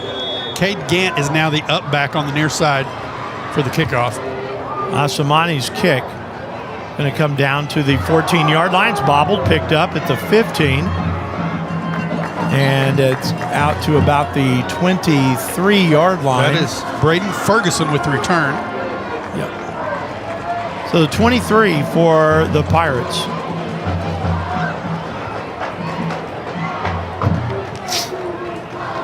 And now then, Chip Darden's in a world of trouble here, Rick. Yeah, they really are. They've got to have a first down here. Yeah, I should say, you don't have to necessarily score, but you cannot allow Cooper to – you can no longer allow the Cougars to have the football back. Shemaine Johnson still out of the ballgame. Rodriguez on first down, stands in the pocket, throws underneath. As a man sitting down on that catch at the 30 is going to be Gant. Gain of 7 will bring up 2nd and 3. That was a contested play there. Lubbock Cooper going no huddle now. Garraway in the backfield. Snap comes back. Rodriguez stands in the pocket, throws. He's got a man wide open. Noah Carter. Carter has a first down, but just to the 34. First down, Pirates. That'll move the sticks at the 340 mark. Remember, Lubbock Cooper has 2 timeouts plus the 2-minute timeout. At the 34. First down at the Pirate 34. Handoff goes to Garraway. Garraway gets to the 38, gain of 4, 2nd down 6. Handoff to Garraway. Marking 39. Gain of 5 for Jathan Garraway. Number 44, Byrne. 2nd and 5. Snap is back. Rodriguez has time to throw. Does across the middle. It's incomplete. Dyson Davis just fighting through people, trying to get to Ryan Rodriguez. Boy, the Cougs going to miss Dyson Davis when he's gone. 4-year starter. Headed to UTEP. What a great team leader he is. Started as this quiet freshman, and now he's a team leader as a senior. 3rd and 5 for the Pirates. They're 2 and 5 on the 9th on 3rd down. Snap is back. Rodriguez. There's going to be a run. The pass is behind him. He's got Gant. Gant does not have a first down. He's got the 42. Do you have to go for this one, Rick? I don't think so. Because if you don't get it and you give the Cougars the ball here at the 42. Yeah, you're gambling the whole game in the first half still if you do not pick this up. It looks like they're going to go for it, though. At their 42-yard line. They may be trying to see if the Cougars will jump off sides here. I think they're feeling pretty desperate right here. Carter and Gant out wide on 4th down. Garraway's man in the backfield. It's going to be a handoff. Garraway doesn't have it, and the Cougs are going to hold on downs, and they have the football back. Whoa, how about that one? Tackle him for no gain at the 42. Boy, Scott Stewart has dialed up a defense tonight. He really has. Cannon Adams meets him at the point of attack and just throws him backwards. Chip Darden really rolling the dice there. Where Cooper may not have been a good bet to score, having to go 80 yards. This makes it 42 in 2 minutes and 20 seconds, and basically 4 timeouts because you have the 2-minute timeout. Cougars go with 5 receivers this time. Carrillo on first down. Takes the snap, drops back. Under some pressure, Jaden's going to run. He's got some room. 40, 35. Nice little move at the 33, 30, 25. Still on his feet inside the 20. And he's finally run out of bounds at the 17-yard line. That's a gain of 25 for Jaden Carrillo. Wow.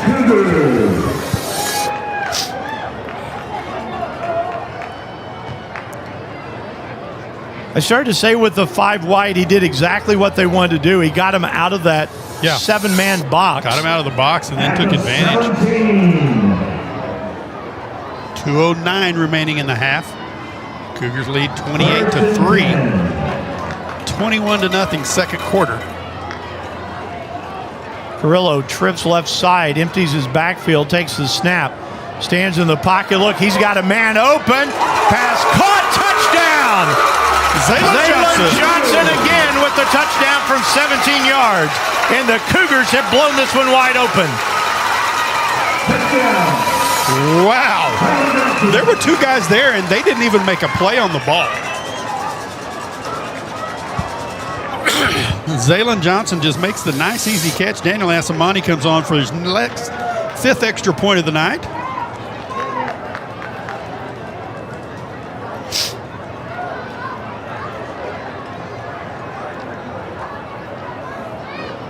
So 2 plays and 42 yards. Snap is down, kick is up, kick is good. Rick, the Cougs have not scored 35 and a half in a long time. No, they haven't. 2 plays, 42 yards. We'll take the timeout. We're back with more after this on AISD Live.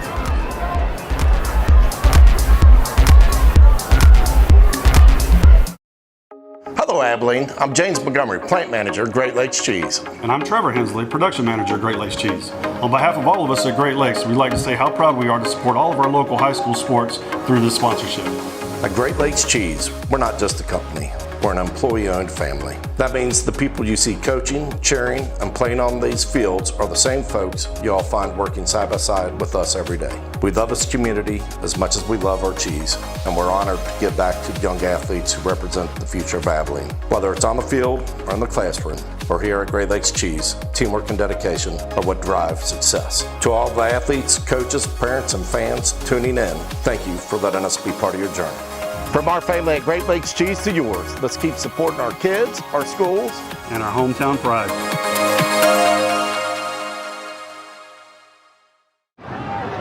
Cougars go 2 plays, 42 yards in 18 seconds. Zaylon Johnson, a 17-yard pass from Jaden Carrillo. Daniel Asamani's point after has made this 35-3, and a fair catch is called at the 30-yard line for Lubbock Cooper. Oh my goodness, Rick. Wow. 28-point second quarter. 35 unanswered points tonight for the Cougars. But you've got to keep this going for the next 24 minutes and 26 minutes. Lubbock Cooper is talented. So they'll have a play, and then we have the 2-minute timeout.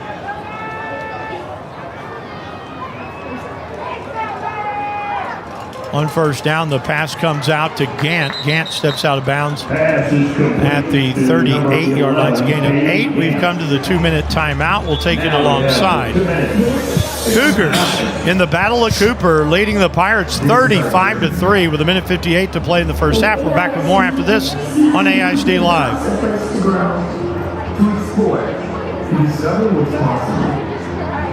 We're learning skills that matter. Skills that open doors. Skills that create careers.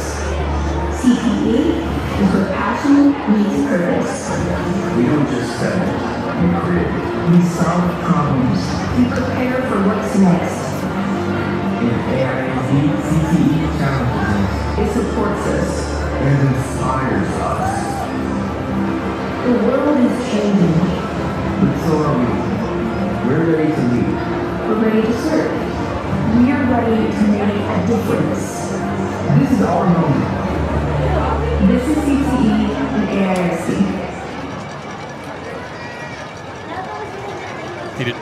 Want to thank everybody that's our sponsor this year on AISD Live.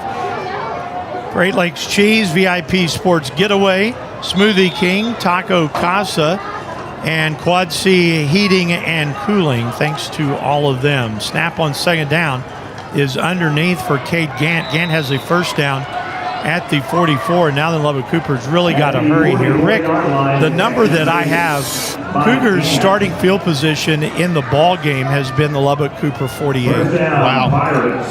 Wow. First down Pirates at their own 44, the minute 46. Rodriguez back to pass.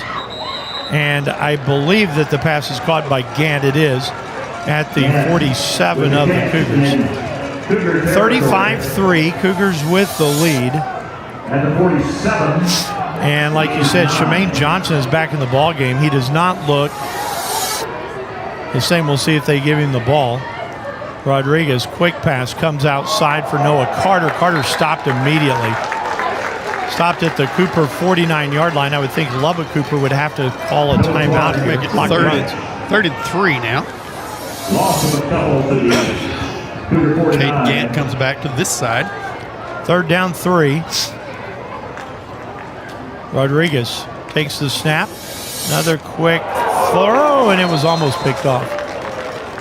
Cougars jumped the route right there. Almost came up with the ball. That would have been Demarion Murray. And now it's 4th down. That's broken up by Murray.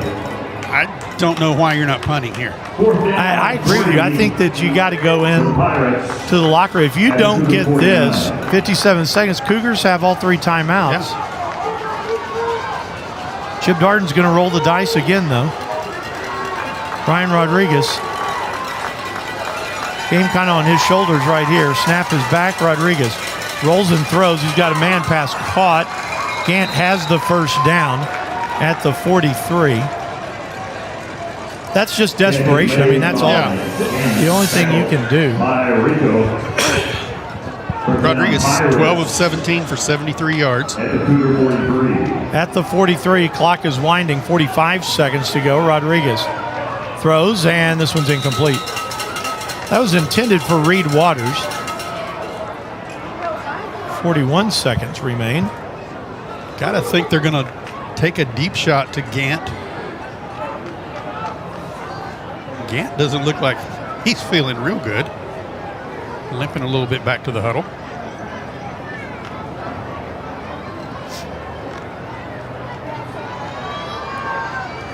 I have a theory, and I'm not going to use it yet, but I'll use it at halftime. They'll give us something to talk about. Okay. From the 43, Rodriguez takes the snap, stands in. He's being chased, gets away from one, and throws it away. Good pressure from the Cougar front 3. Brings up 3rd down. 3rd and 10 for the Pirates.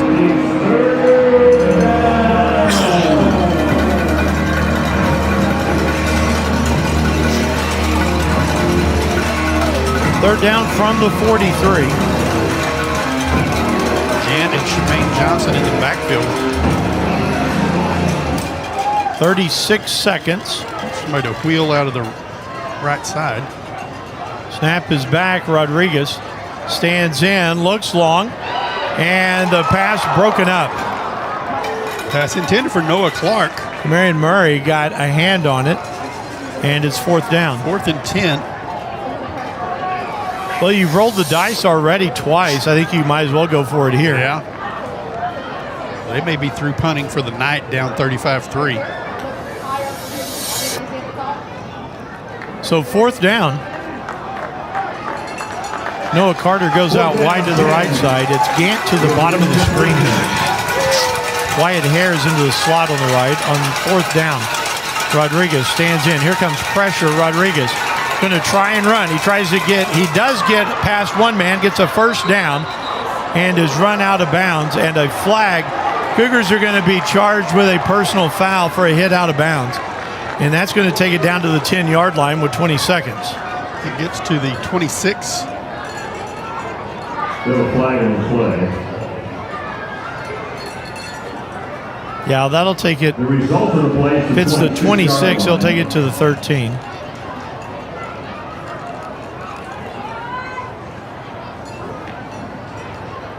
See where they threw the flag. They've got him marked out at the 26, so it should be the 13.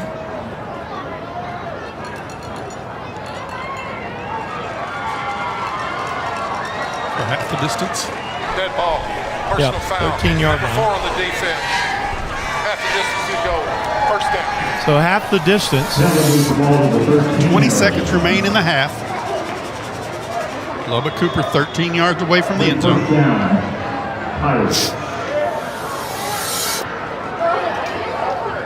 So 1st down, they can pick up another 1st down at the 3.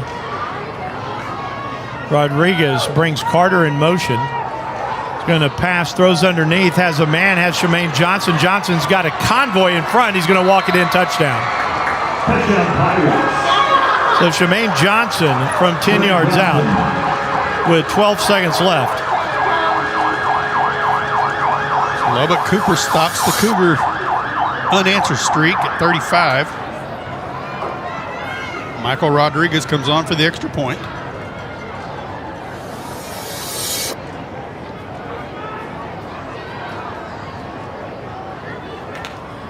Snap is down. Rodriguez's kick is up, and it's good. So, 12 seconds to play in the first half. Our new score, Cougars 35, Pirates 10 here on AISD Live. There is a road laid out for me. First night here, but Amy seems cool. Leading down to the river. I am blind, but I need not see. What do you think? I know this road is there for me. If I'm really free, take me down to the river and walk. 21, Wiley 14. Lubbock Cooper goes 11 plays, 70 yards in a minute 51. Shemaine Johnson, a 13-yard pass from Ryan Rodriguez. The point after is made 35-10. Rick's got a couple of scores for us. Yeah, Jimmy, at halftime, Paladuro leads Wiley 21-14. And in Wichita Falls, with 3:40 to go in the first half, Legacy leads Plainview 35-21. Wow. I'm shocked at that one. Pirates to kick it off. This ball bounces out of bounds. So the Cougars will have the football. We'll draw a flag and move the starting spot to the 30-yard line. At the 30 with 12 seconds.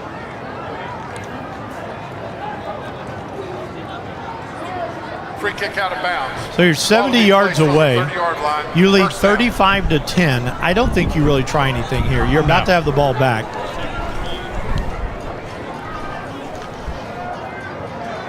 I think you take the knee and go to halftime.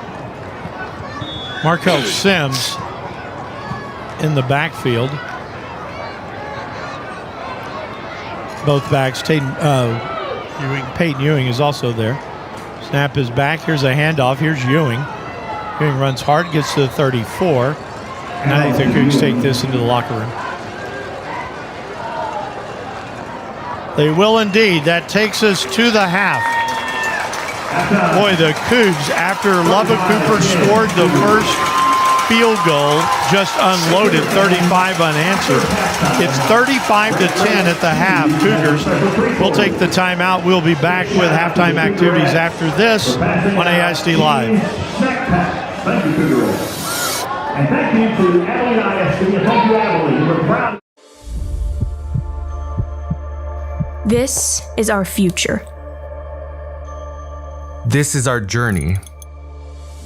In AISD, CTE gives us a place to grow. To explore. To discover what's possible. We're learning skills that matter. Skills that open doors. Skills that create careers. CTE is where passion meets purpose. We don't just study, we create. We solve problems. We prepare for what's next. In AISD, CTE challenges us. It supports us. And inspires us. The world is changing. But so are we. We're ready to lead. We're ready to serve. We're ready to make a difference. This is our moment. This is CTE and AISD.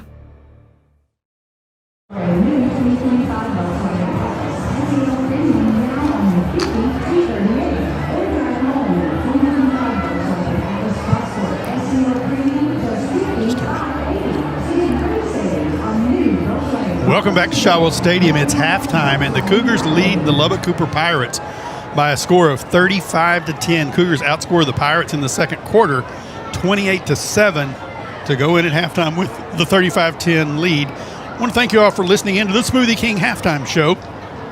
Smoothie King now serves food. Power up with Power Eats.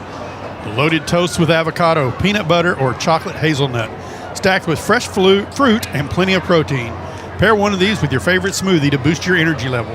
Smoothie King, located at 3115 South 14, where hard work and reality and healthy choices pay off. Let's take a look from scores from around the area. Some interesting games going on tonight. First of all, from District 2-5A. At the half, Amarillo Paladuro leads Wiley 21-14 in a close ball game there. And then a really a shocker in Wichita Falls. Wichita Falls Legacy, with one win in their 2-year history, leads Plainview 35-21 with 3:40 to go in the half. Let's move up. As we said, Abilene High defeated Lubbock Coronado last night 35-6. Clyde and Breckenridge tied at 7 at the half. Albany leading Miles at halftime 13-0. Hawley leading Anson 24-0 at the half. Jim Ned all over Comanche 35-3 at the half. Cisco leads Stanford 12-7 the half. Glen Rose leads Godley 35-21 at the half. Duncanville leads DeSoto 28-20 at the half. And Brownwood trails Lampasas 20-7. About 90 miles away in San Angelo, Midland Legacy leads San Angelo Central 28-21 with 8 minutes to go in the first half. Let's take a look at our halftime stats. Cougars with 13 first downs in the half to 11 for Lubbock Cooper. Cougars run the ball 13 times for 113 yards. Lubbock Cooper runs the ball 17 times for 49 yards. Jaden Carrillo, 13 of 19. No interceptions for 134 yards. Ryan Rodriguez, 13 of 21 for 86 yards. So the Cougars run 32 plays in the first half, pick up 247 yards. The Pirates run 38 plays for 135 yards. Cougars average 7.7 yards a play. Pirates 3.6 yards a play. Pirates penalized 3 times for 11 yards. Cougars 3 times for 18 yards. Cooper punted 1 time for 49 yards. Lubbock Cooper's punted 2 times for a 30-yard average. Lubbock Cooper had the ball for 12 minutes and 58 seconds to 11:02 for the Cougars.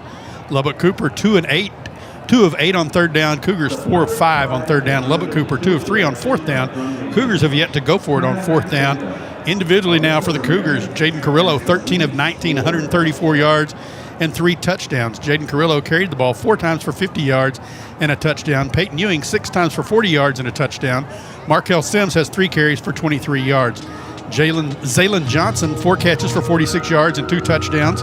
Tavius Collier 3 catches for 15 yards. Peyton Ewing 3 catches for 13 yards. Jace Johnson 2 catches for 30 yards and a touchdown. Maddox Caspell 1 catch for 30 yards. For the Pirates, Ryan Rodriguez 13 of 21. No interception for 86 yards and a touchdown. Shemaine Johnson 8 carries for 34 yards. Cade Gant 2 carries for 6 yards. Jathan Caraway 2 carries for 5 yards. Ryan Rodriguez 4 carries for 4 yards. Noah Clark has 1 carry for no yards. Cade Gant 7 receptions for 47 yards. Noah Clark 4 catches for 20 yards. Shemaine Johnson 1 catch for 13 yards and a touchdown. And Reed Waters 1 catch for 6 yards. I have an odd take on this ballgame for you. I don't think that Ryan Rodriguez is right. I don't know that I disagree with you on that. Because I would have bet that you would try the deep ball in the deep, because where the Cougars have been exploited has been the back end.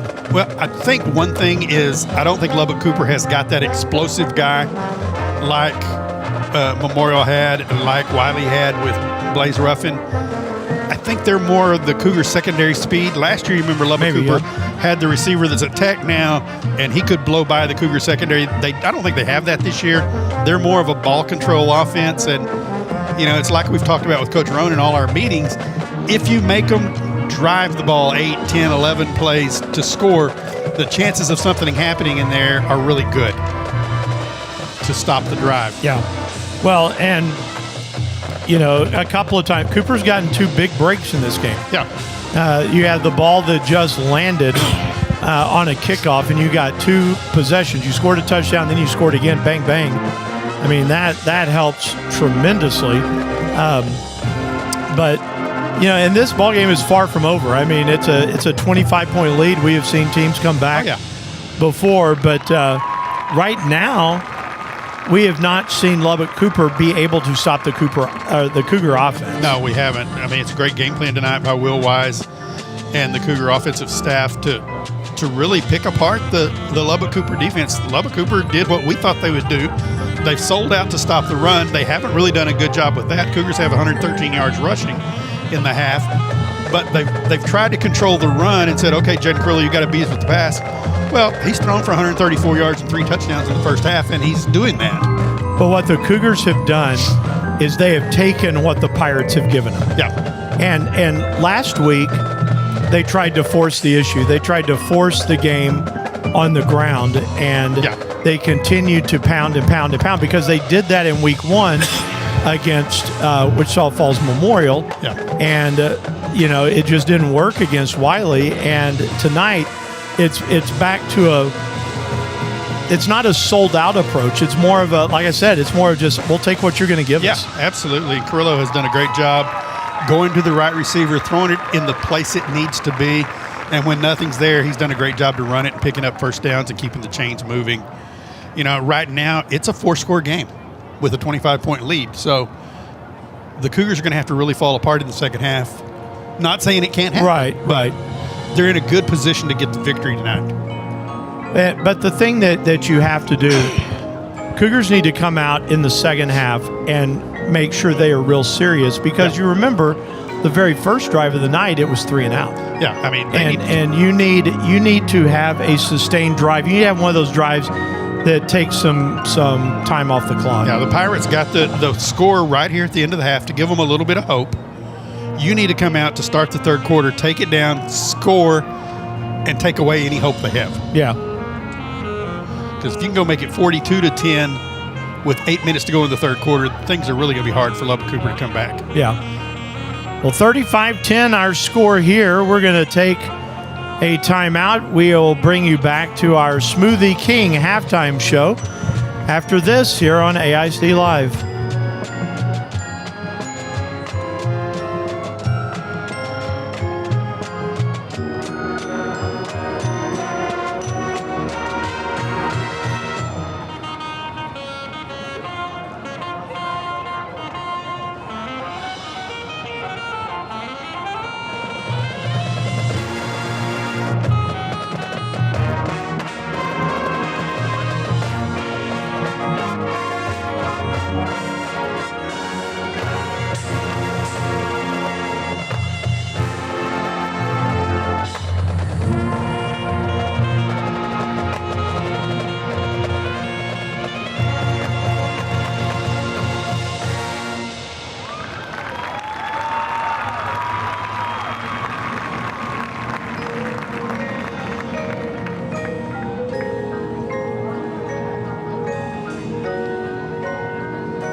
Interview, Jacob, 1.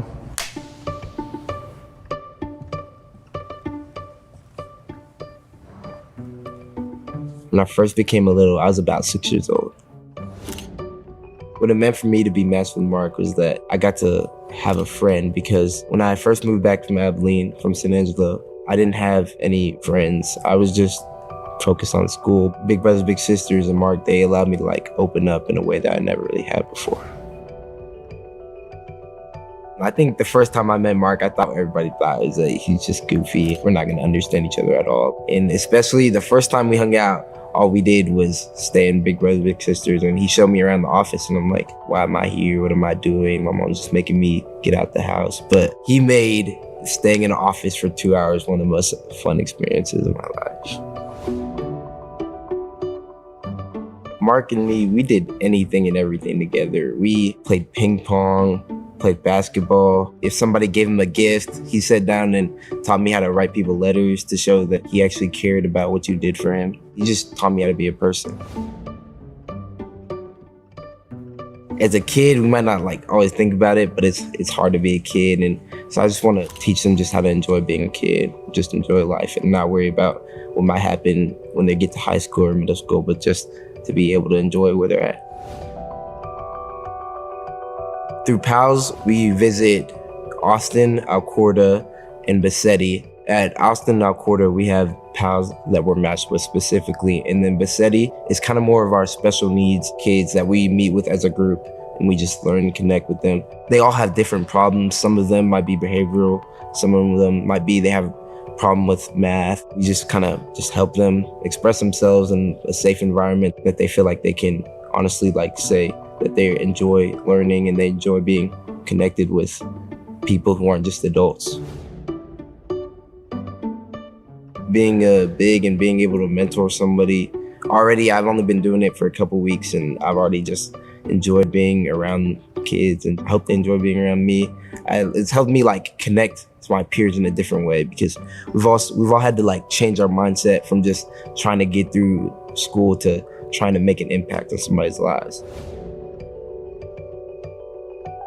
We did donations for Big Brothers Big Sisters where we shot free throws, and being stuck in the gym with him for 2 hours, we learned a lot about each other. At some point, even though it was just donations, I didn't want to do it anymore. I just got bored. I got tired. I was like, dang, this is taking forever. But then he helped me have fun in the situation where most people just give up. Mark was one of the most influential people in my life, and the impact he had on me, it was just I wanted to do that for somebody else. And if I could do just a little bit of what he did to me, it would make me happy.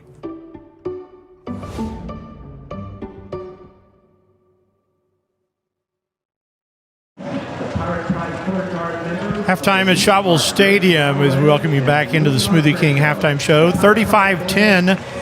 Cooper Cougars leading this one over the Lubbock Cooper Pirates. Jimmy Pogue, Rick Case, and Rick, I'll be real honest. I'm surprised at this. I am too. I expected this to be a really close, hard-fought game, going down to the very end. And thus far, it's been a domination by the Cougars. And the thing is that for the Cougars, they came out, they asserted themselves, they have out-physicaled Lubbock Cooper. They really have. I mean, and Lubbock Cooper's got a big defensive line, and the Cougars have handled that. I mean, the times they've gotten through and gotten pressure on Carrillo, he's done a good job checking down the pass or breaking containment and picking up big yardage. But and I think that's the thing that has surprised me. The Cougars, who have given up big plays in each game so far, have not here in the first half. Lubbock Cooper, who has not really given up, been prone to big plays, have given up big chunks of yardage. Remember, there is a touchdown that was called back. Yeah, there was. I mean, Peyton Ewing's swing pass that he took the distance. But, I mean, to see the Cougars dominate, I think Chad had a good point. Lubbock Cooper had the big drive, their second possession of the game, got down and wound up having to kick the field goal, settle for the 3. Didn't think a lot about that at the time, but from that point on, the Cougars dominated until the last 12 seconds in the half when Lubbock Cooper got their next touchdown, or got the first touchdown of the ballgame to make it 35-10. Well, and the Cougars have capitalized on every opportunity. Yes. There is, you hold them to the field goal, you answer with a touchdown. You get a fumble, you get a touchdown. Then you have the ball that hits the ground on the kickoff, you score a touchdown. Lubbock Cooper then punts, you score a touchdown. You hold them on downs, Cougars score a touchdown. And then you give up that last one. But they have capitalized on everything. I honestly think if you're Chip Darden and that staff, you are stunned right now. Oh, I think they have to be. I think they came in here very confident. They've lost 2 games this year. They lost to Plainview in a game that they said they went in not mentally ready for and got pushed around by Plainview. And then they lost to Todd Dodge and his Lucas Lovejoy team 35-31. So they were feeling pretty good. They had an overtime game with Friendship. They won 57-56. They've dominated Coronado, which everybody has. But tonight, this is just not what they expected coming to Abilene. At all. Not at all. Well, we're seeing the Cougarettes down here getting ready for halftime. And if the Cougars can go ahead and finish this one out and win this one, that puts them in a great position now. Yes. Then to go play Plainview next week, have Legacy here. That would get to 4 victories in district play, and that would lock up a playoff spot for you. Well, I was going to say, you have to be able to go on the road and beat Plainview. Yeah, you've got to beat Plainview next week.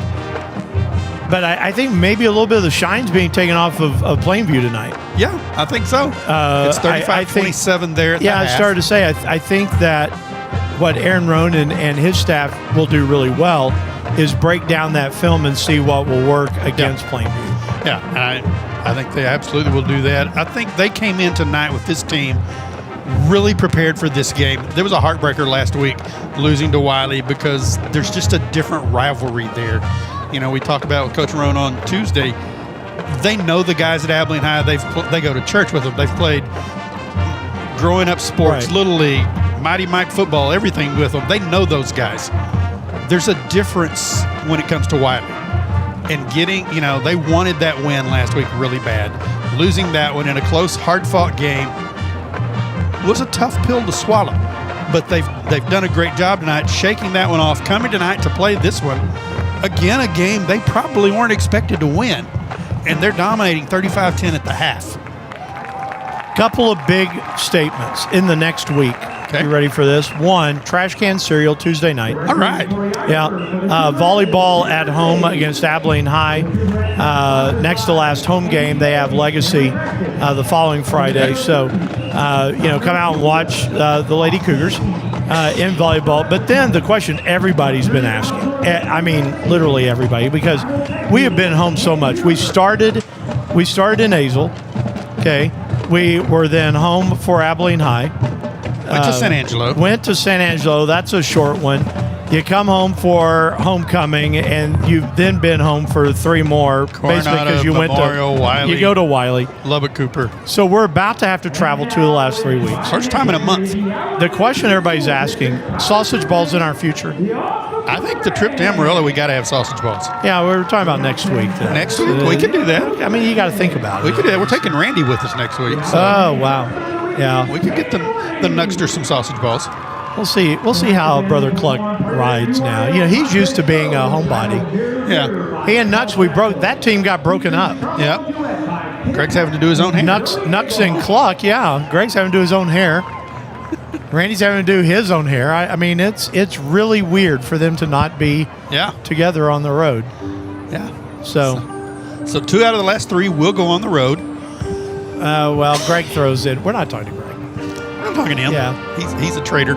Yeah, and so if the 3 of them would travel, it would be Cluck, Nux, and Chuck. Yeah, that would be. We can't do that. No. Yeah, that would be quite a road show. Yeah, but I said it's just kind of interesting the way that this season played out. Who would have guessed? Who would have guessed that 2 of your last 3 were going to be so very vital? Yes, because of the uptick of Plainview and Paladuro. I mean, we knew we were walking through the gauntlet in non-district and then coming in and getting ready to have the Memorial Wiley Lubbock Cooper. Yeah, triumvirate. Yeah, yes. that everybody expected to be 1, 2, and 3 in district, and everybody else playing for 4. Yeah. And you look at it now, Cougars get this win tonight, then beat Plainview, beat Legacy. You're going to Amarillo playing for a district title. Right. Wow. Right. Who would have thought that? Yeah. Well, and it's just the season is so different than last year's. Yes. And Aaron Roan has talked about that so much, and he talks about how this team is really together. In fact, today we had professional development. We had an assembly for the faculty in the auditorium, and we were leaving. So it's like 3 o'clock or so, and you saw the football guys all walking into the cafeteria to have their pregame meal. And they're bonding. They are laughing together. Yeah. They're not being silly. It was very businesslike. That was the thing that I took away from that was in watching them just walk into a pregame. You didn't see guys joking around with one another. They were talking, but they were not really at one another. No, this is a team that really likes each other. They like playing the game. They want to play it the right way. They're not fighting with each other. If somebody makes a mistake, they're trying to correct it. They're trying to, if somebody gets off focus, they try and get them focused. But it's a team that's really tight together. So, You win this one, and then we talk about beat Plainview next week, beat Legacy. Then you're going to Amarillo for a district title and also to avoid El Paso. Right. That would be nice. That's huge. Yes. You talked about being a really tight-knit team. You know what else is tight-knit? What's that? Smoothie King. All right. They're now serving food. You can power up with Power Eats. You can load your toast with avocado, peanut butter, or chocolate hazelnut. Stacked with fresh fruit and plenty of protein. Pair one of those with your favorite smoothie to boost your energy level. Smoothie King at 3115 South 14th, where hard work and healthy choices pay off. I'm going to give you this one. Okay. It's my daughter-in-law. Precious girl. Very much a clean eater. Brought me some Trader Joe's seasoning, avocado toast seasoning. Okay, I'm going to tell you this. I'm a big fan of guacamole. Okay. Avocado toast seasoning tastes terrible on guacamole. But just on avocado, when you're doing avocado toast, it's really good. Okay, cool. So I just thought I'd throw that out there. I'll just take your word for it. Okay. You got a couple of scores for us. Yeah, from the Metroplex at the half, Duncanville leads DeSoto 28-20. Hazel leads Fossil Ridge 28-13. Stamford trails Cisco 20-14. Plainview trails Legacy 35-27. Wiley trails Paladuro 21-14. Comanche trailing Jim Ned by a bunch 48-3 with 5:55 to go in the third quarter. Hawley leads Anson 24-8. Albany leads Miles 27-0. Breckenridge and Clyde tied at 7 at the half. Cougar band coming off the field.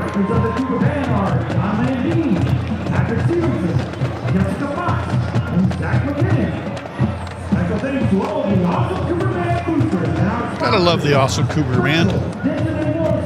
My friend John Landine has really done a nice job with them. They were really low. He's building it back. Sound is good.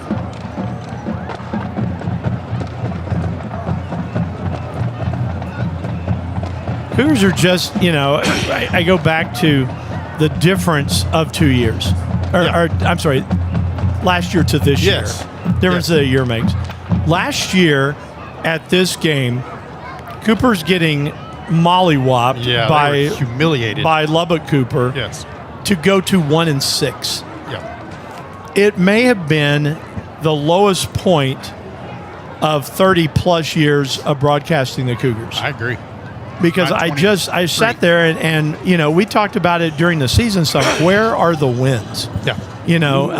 Who do you think you're going to get? And we were hoping, for a win against Wichita Falls Legacy. And Plainview. And then you just didn't know. And I thought last year against Paladuro, you could see that Paladuro was up and coming. Yeah. And you got that win to kind of salvage everything to get to El Paso. But even then, that playoff run, you just didn't think was going to last very long. Yeah, true. I think this year you're looking at a team that you're built for cold weather, first of all, if it ever turns cold or gets below 90 or something like that. Maybe, But you're built for that, the way you can run the football. And I think that you are built for a home playoff game, or if you go on the road, being able to go and to win. I agree completely. I think if you could get a home game rather than going to El Paso, that prepares you so much better for the second round, because that's a hard trip out there and back. Right. All right, we're going to take our last time out. We're going to be back with the second half after this right here on AISD Live. So the 6 elementary schools that we are rebranding is Alcorta, Martinez, Stafford, Bassetti, Thomas, and Ortiz. Next semester, I think I'm most excited about is the production part of this. Whichever design wins is the design of that school. They will forever be there. Their portfolio is going to be amazing.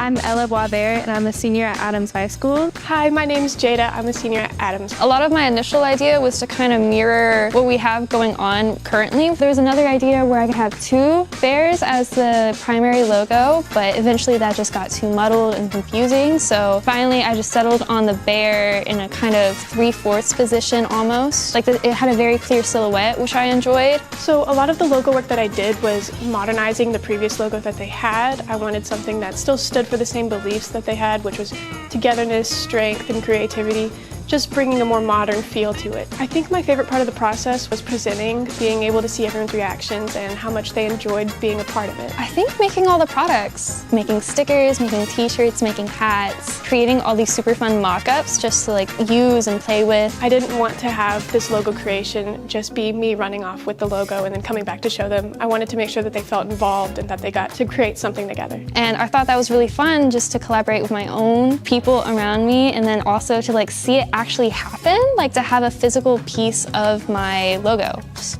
there. I definitely feel like this project establishes me in the creative field way further. I mean, I don't know if it's really set in yet, but it definitely feels good. Definitely reassuring in my skills as a graphic designer. I feel like I'm already getting my name out there and getting more opportunities in the real world. And it's also kind of like my logo is going to be on a school. That's kind of incredible and super exciting, so I'm happy.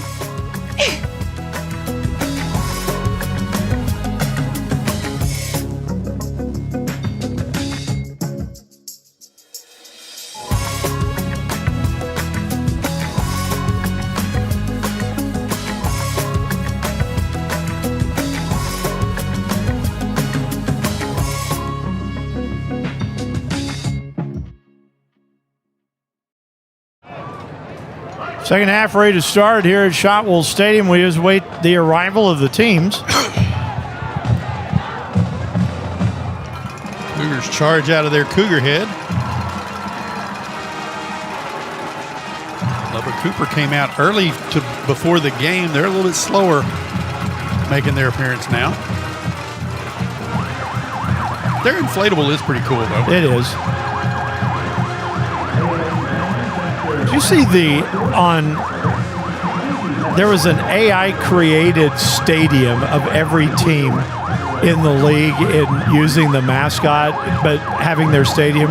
I thought about seeing the Pirate because Tampa Bay Stadium might have, Raymond James might have won what it looked like, created by AI.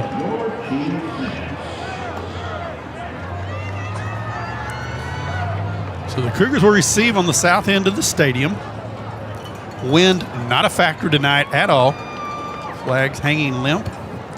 We're saying here, just visiting. I think if you're Lubbock Cooper, you're probably going to jam the box more than ever because you're probably about to get a dose of 25 and 20. Yeah, I think you're probably right on that. And for that matter, 3. And Chad Grubb's interesting perspective. Long time at Hardin Simmons remembers Michael Carrillo. Yes. When he played, and he was talking about how Jaden looks just like his dad. I agree with that. Really? Yeah.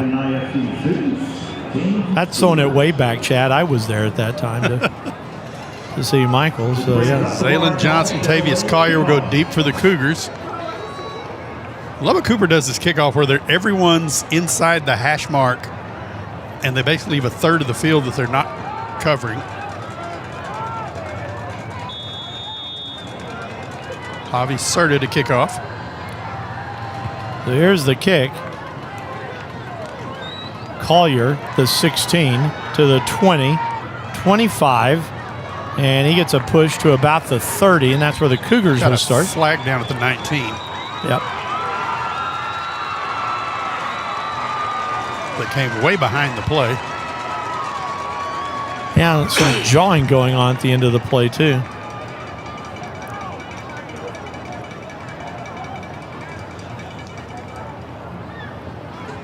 Lubbock Cooper is saying they ripped the ball out. That did not happen. Just depends on what the yard line is going to be.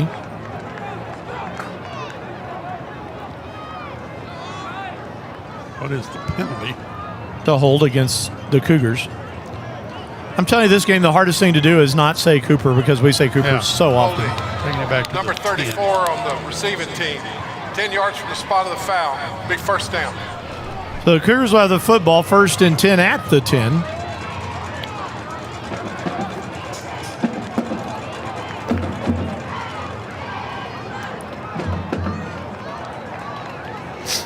Okay. Cougars with 13 first downs on the night. Need number 14. Penalty. Call against the Cougars. So on 1st down, Peyton Ewing in the backfield with Jaden Carrillo as we start the second half. Trips left side. Zaylon Johnson is into the wide slot. Peyton Ewing will move over to the right side of Jaden Carrillo. Tight end strong to the right on 1st down. Carrillo's going to run. He's got the 15 and the 16 on 1st down. They're giving him 17. Gain of 7. Bring up 2nd and 3.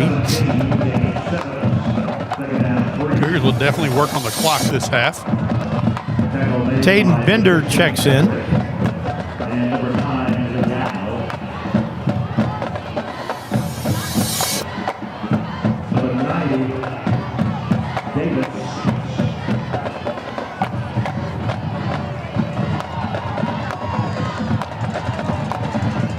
Second down, 3. Start a man in motion across the formation. Now then the snap. Carrillo back to pass, being chased, and Carrillo escapes 1, escapes a 2nd, still running, throwing, has a man pass caught. Zaylon Johnson 1st down to the 38-yard line. Jaden Carrillo. Wow. He threw a dart right there. Yes, he did. Well, Carrillo gets out of 1 hit, ripped his shoulder pads up. He has to put them down while he's running, and then throws a strike to Zaylon Johnson. Avea broke through and had him and couldn't hold him. He's slippery, I guess. He is. He's wiry. 1st and 10 to the 38-yard line. Snap is back. The handoff. And Sims crosses the 40, gets to the 41-yard line, gain of 3. It'll bring up 2nd and 7. 41-yard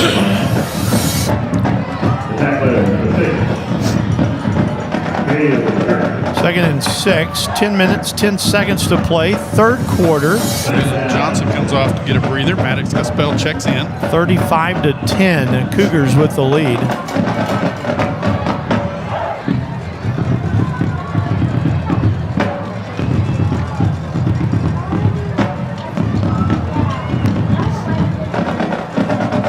Steps back, splits his running backs. Snap is back on 2nd down. Here's the handoff.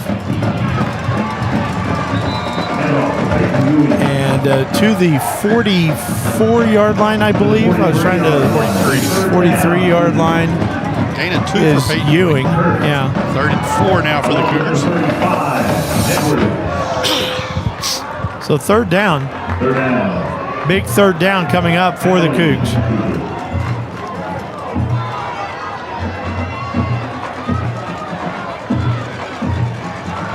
Carrillo takes the snap, stands in the pocket, throws, and this one's incomplete. Well, the Cougars are going to have to punt on their first possession here.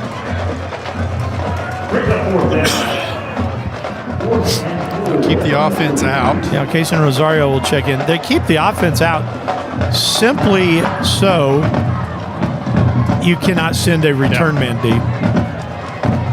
I mean, I think Lubbock Cooper knows that Carrillo's about to punt the ball.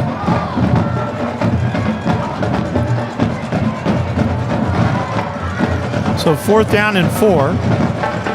Carrillo takes 2 more steps back. Snap is back. Punt is away. And all he has to do is unload it. It takes a Cougar bounce inside the 10, inside the 5, and down to about the 3-yard line. So a good punt by Jaden Carrillo, and with 8:53 to play in the 3rd quarter. 53-yard punt for Jaden Carrillo. Lubbock Cooper has the football 1st and 10. 26 yards away. They're going to spot it at the 4. 4, I believe.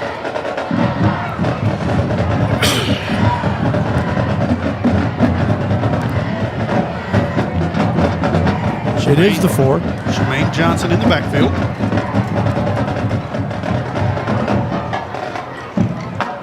So we'll see Rodriguez on first down. Takes the snap, rolls out, throws underneath, has a man. Pass caught, now to the 15-yard line comes Wyatt Hare. So a first down, a gain of 11 on the first play.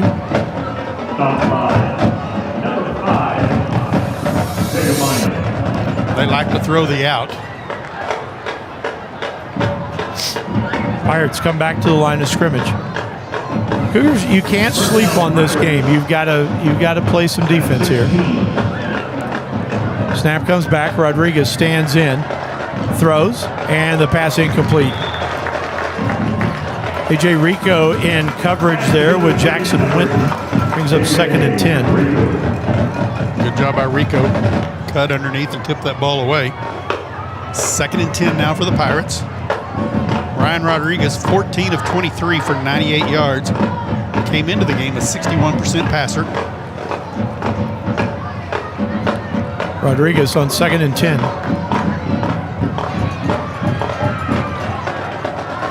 Takes the snap, fakes the reverse, gives it to Shemaine Johnson, and Johnson gets to about the 23-yard line. That was Darius Butler. No, that was Johnson. That was 2. I thought it was 3. Came from the slot. Was it 2? Where did he get to? He got to the 23. The hold, they're going to spot the ball back at the 15 still.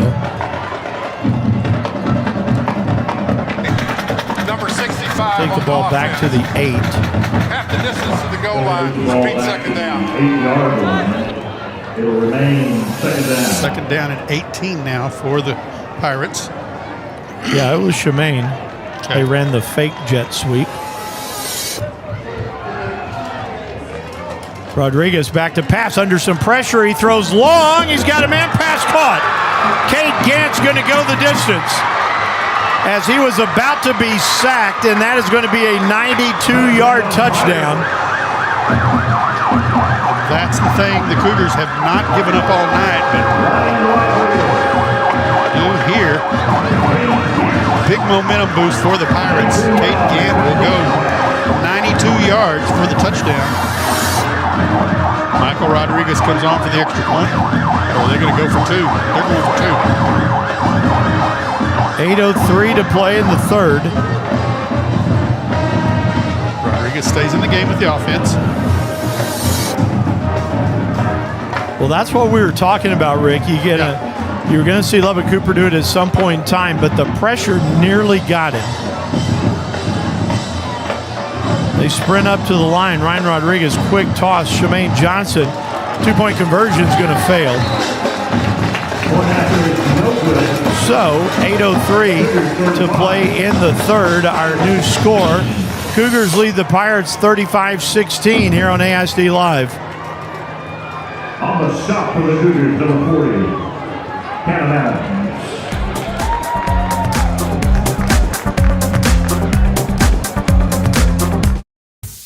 Are you looking to build a solid future in AISD? The construction program at the Lift is a perfect place to start. You'll develop practical skills working with top-of-the-line equipment and learn the techniques employers are looking for. Plus, with expert instructors guiding you, you'll be ready to jump into the workforce or continue your education in construction. We are building foundations today for the students that shape tomorrow. Join the construction program at the Lift in AISD.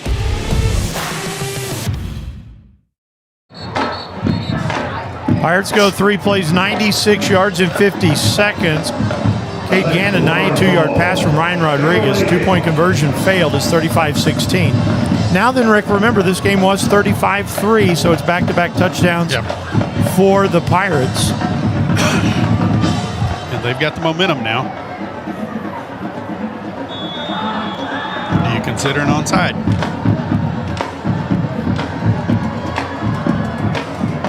Kick's going to come down to Collier at the 17. 20, a spin move. And he is down at the 23-yard line. Big drive upcoming here for the Cougars. Yeah, this is really big. You need to answer their touchdown to stem the tide.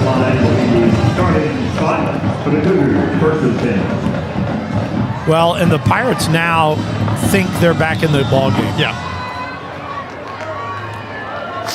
It is still a 3-score game. You have to remember that. Peyton Ewing goes in the backfield with Carrillo.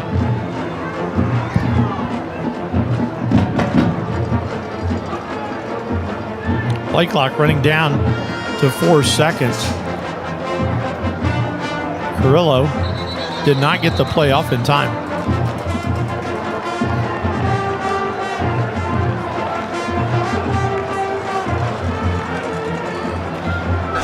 It's a false start. It's ball back to the 18. Still first down. Put you behind the chains again now, Yeah. 1st and 15.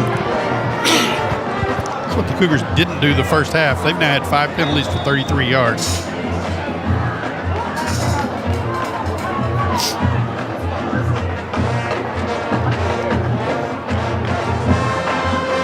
So 1st and 15.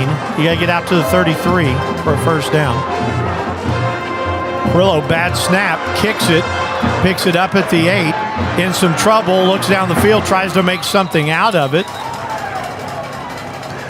See where they spot him. I think they spot him back at the original line of scrimmage at the 18 or the 17. Yeah. No. By the 21 is Okay, they are going to mark him at 17. Second down, 16. Loss of 1 on the play. Cougars going the wrong direction. second down 16. He's have to calm it down here for a minute.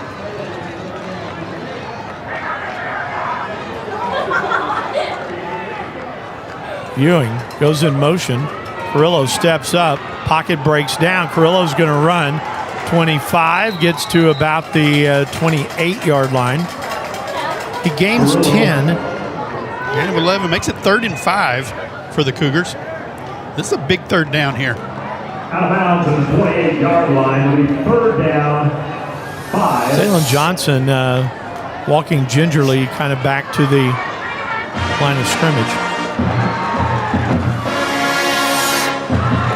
Yeah, you got to have somebody step up and make a play here. 3rd down, 5. 28-yard line, the line of scrimmage. 7:40 to play in the 3rd. Carrillo takes his snap. He's got protection. Stands in. He's going to go down.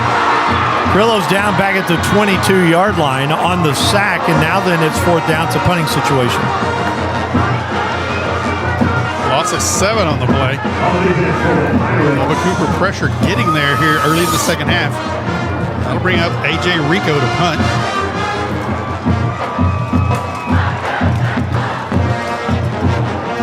Back deep is going to be Darius Butler, number 3.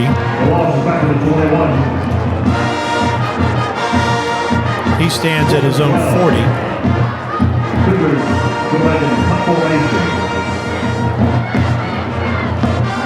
Snap is back. Rico takes off running again.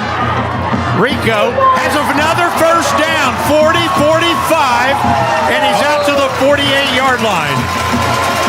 Holy cow, Rick, that's 4 fake punts that Rico has run this year. That one was a good snap, and he went left, not right, and he picks up the first down. 27 yards.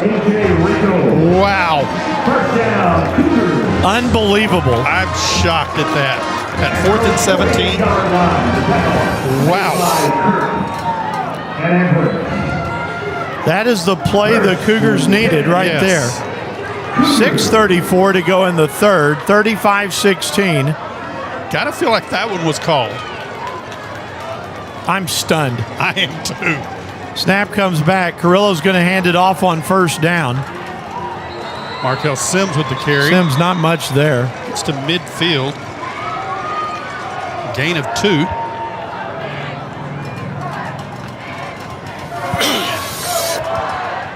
I said on Tuesday that Aaron Roan is the fake punt king. Yeah. I mean, I was just fixing to say, surely you know Lubbock Cooper aware of A.J. Rico. Second down, Carrillo back to pass, throws underneath. Zaylon Johnson, 45-40, Zaylon 35-30, Zaylon 25-20, Zaylon Johnson, is going to go in from 50 yards out, and the Cougars have reestablished themselves. Wow. Cougars got punched in the mouth by the Lubbock Cooper touchdown. They come back, go for it on fourth down, convert, and quickly the next play, just a little pass to Zaylon Johnson. He uses his athletic prowess and goes 50 yards into the end zone for the touchdown. Daniel Asmani on for the extra point. Maddox Caspell with the hold. Snap is down. Asmani's kick is up, and it's good. 5:37 to play in the third quarter. Our new score, Cougars 42, Pirates 16 here on AISD Live.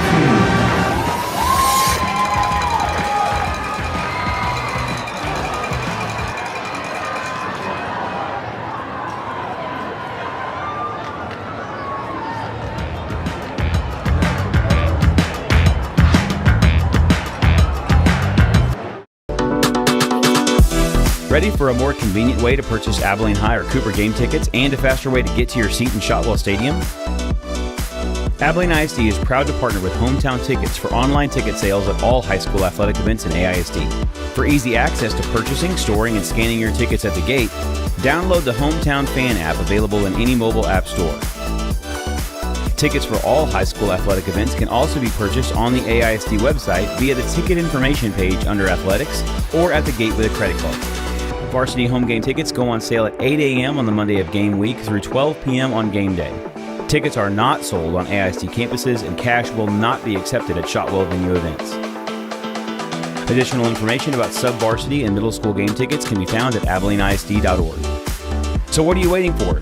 Download the Hometown Fan app and get your... The kickoff comes down the 10-yard line. It's going to be returned from the 11. Across the formation out to the 15. That's Braden Ferguson with the return again. Be tackled at the 16. Well, Rick, Cougars go 6 plays, 77 yards in 2:26. Zaylon Johnson, a 50-yard pass from Jaden Carrillo. Daniel Asmani's point after is made 42-16. The Cougars look kind of lifeless, and then the A.J. Rico fake punt gives them new life, and then immediately Zaylon Johnson takes it to the end zone. The Cougars now with 204 yards passing on the night. Jaden Carrillo, 15 of 22. Rico, that's the craziest thing ever. Yeah. Snap comes back to Rodriguez on first down. He's going to throw. He's being chased. Rodriguez gets tripped, and he slides down at about the 16. 17, 18? Yeah. I was trying to see who swiped at his feet there that kind of got a piece of him as Cannon Adams. Gain of 2. Second and 8. Rodriguez again back to pass, fires, and this one's incomplete. Good job right there by Kamari Titus, because I guarantee you Wyatt Hare hurt him. Yep. Third down. 3rd and 8. There's a flag on the play. Where's the flag? I don't know. I see it on the scoreboard. Oh.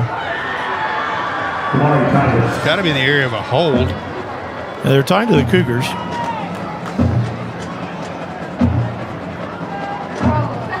It is a hold. Number 60 on the offense. I see the flag now at the 13. Half the distance. Still second down. Takes the ball back to the 9. So it's half the distance. The ball is just a little bit behind Wyatt Hare. And Kamari Titus was right there. 2nd and 17 now for the Pirates. At the 5-minute mark of the third quarter, 42-16 Cougars. Rodriguez throwing on the run. This is almost picked off. Should have been picked off. Who was that?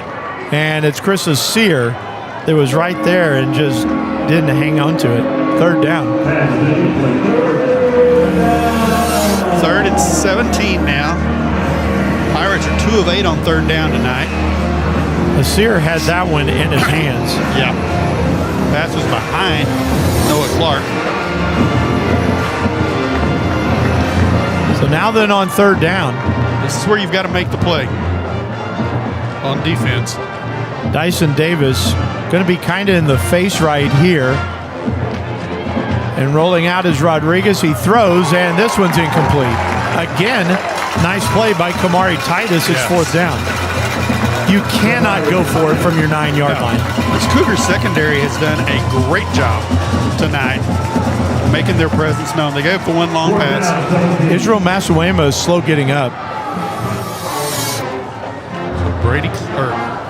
Noah Clark comes in to punt. Watch him. I don't think they would go run with 4th and 17 from inside their 10, but he is a receiver, so he's got some speed.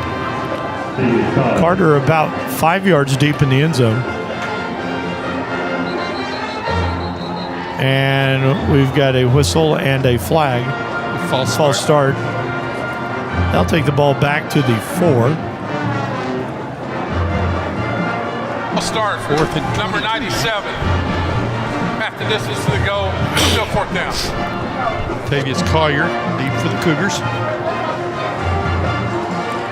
What you got to do for the Cougars now, you know, you have to hang on to the ball. You're about to be in plus territory, more than likely. Cougars really watching to make sure nothing's up. Punt is away. Collier. That's a smart play by Tavius Collier. Get away from it now. And the ball is down at the 43-yard line. So 4:38 to play in the third. Cougars with the lead at 42-16 and the football. 40-yard punt for Noah Clark. And again, the Cougars start in positive field position, the plus 44. Still wait to see him go a little bit more to Peyton Ewing to eat some clock. Ewing and Bender are in the backfield.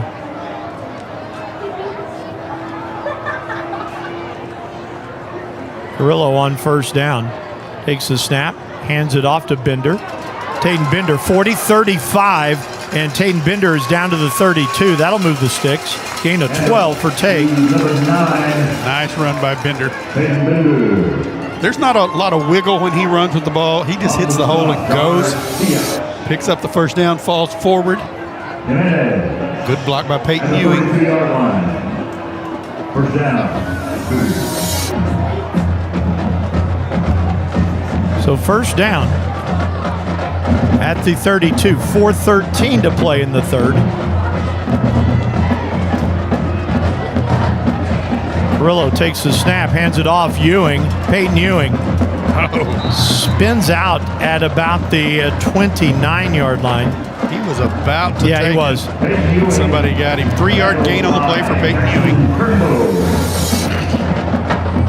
Rick, if the Cougars can score here, and I think that Aaron Rohn is smelling blood right now, if you can score here, you can pretty much hang up the receiver on this one. Yeah. I mean, still weird things happen, but it's just a stunned group from Woodrow tonight. Yeah. 2nd and 7. Snap comes back. Carrillo stands in under the blitz, fires one up, and the pass incomplete. Wait, Carrillo. A lot of contact out there. Carrillo got decked too, just as he let go of the ball. Third down. 3rd and 7. Throws it up for Jace Johns. There's a lot of contact down along the sidelines. No flag on the play. Carrillo threw that off his back foot on a lean. Bender will come out.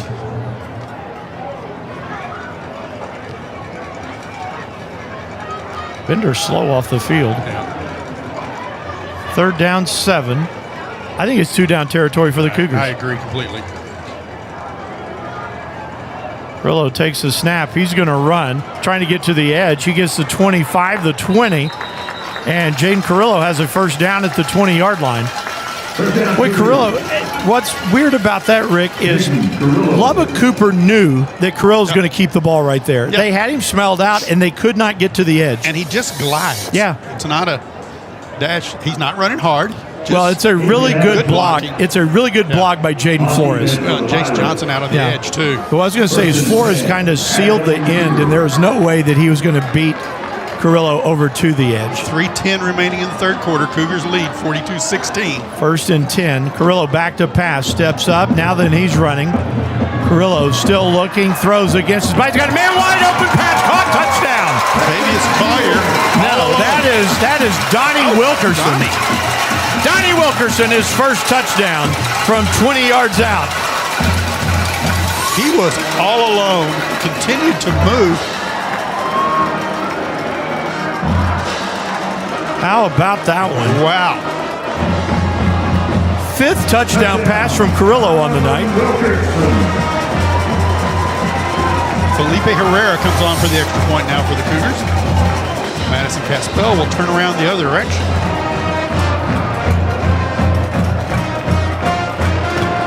Snap is down, the kick is up, and the kick is good. 3 minutes, 1 second to play in the third. Our score, Cougars 49, Pirates 16 here on AISD Live.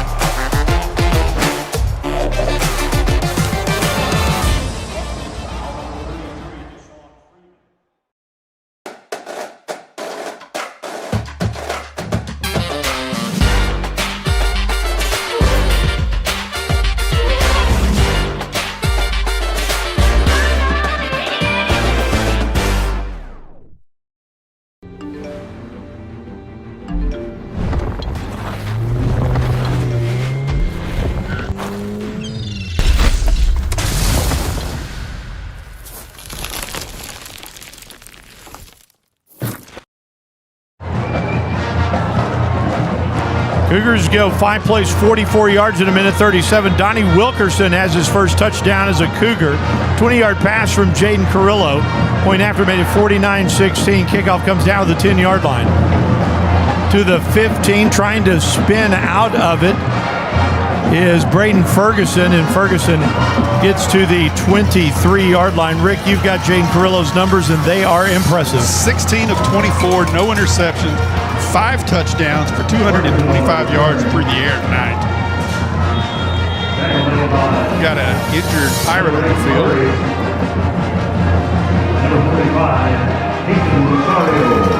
Well, Jason Rosario on that tackle. That's Ferguson, the return man, that is down. Where did they spot the ball? 25?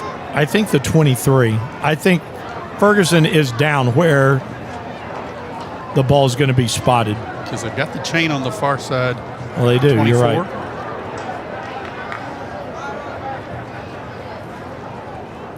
Well, they work on Ferguson here for a minute. We'll let you know that we at Great Lakes Cheese are proud to support local high school sports. Great Lakes Cheese is not just a company. We're an employee-owned family. People you see coaching, cheering, and playing on these fields are the same folks you'll find working side by side with us every day. We love the community as much as we love our cheese, and we're honored to give back to the young athletes who represent the future of Abilene. Whether it's on the field, the classroom, or here at Great Lakes Cheese, teamwork and dedication are what drive success. Thank you for letting us be a part of the journey from our family at Great Lakes Cheese to yours. Let's keep supporting our kids, our schools, and our hometown pride. They did spot it at the 23. Jimmy, you were correct. Math is math. Math is math. First down for the Pirates. Jathan Callaway in the backfield now. Caraway in the backfield. Snap is back to Rodriguez. Rodriguez throws it, doinks off of one of the Cougars' helmets, and they have an interception. Cannon Adams has the pick. It came right off one of the linemen's helmets, and Cannon Adams, opportunistic, just dives at it and makes a catch. Where are they going to mark that? 21? Watch this one again. He hits, I'm trying to see who he hits. He hits 65. He hits his own lineman, Bobby Blesh, in the back. And Cannon Adams just dives in and makes the play. Should have been a flag on the play for illegal touching.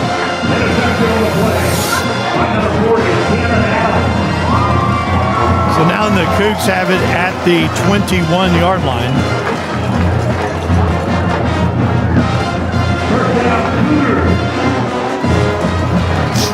Wow, the Cougars are playing well. Tatum Bender in the backfield now. Bender with Carrillo in the backfield. Trips right. Johnson to the left. Ball at the left hash. Snap comes back. Carrillo ducks under a man. How'd he do that? 20. And he slides down. There's a flag down. But he just slid under the rush by Jashawn Davis.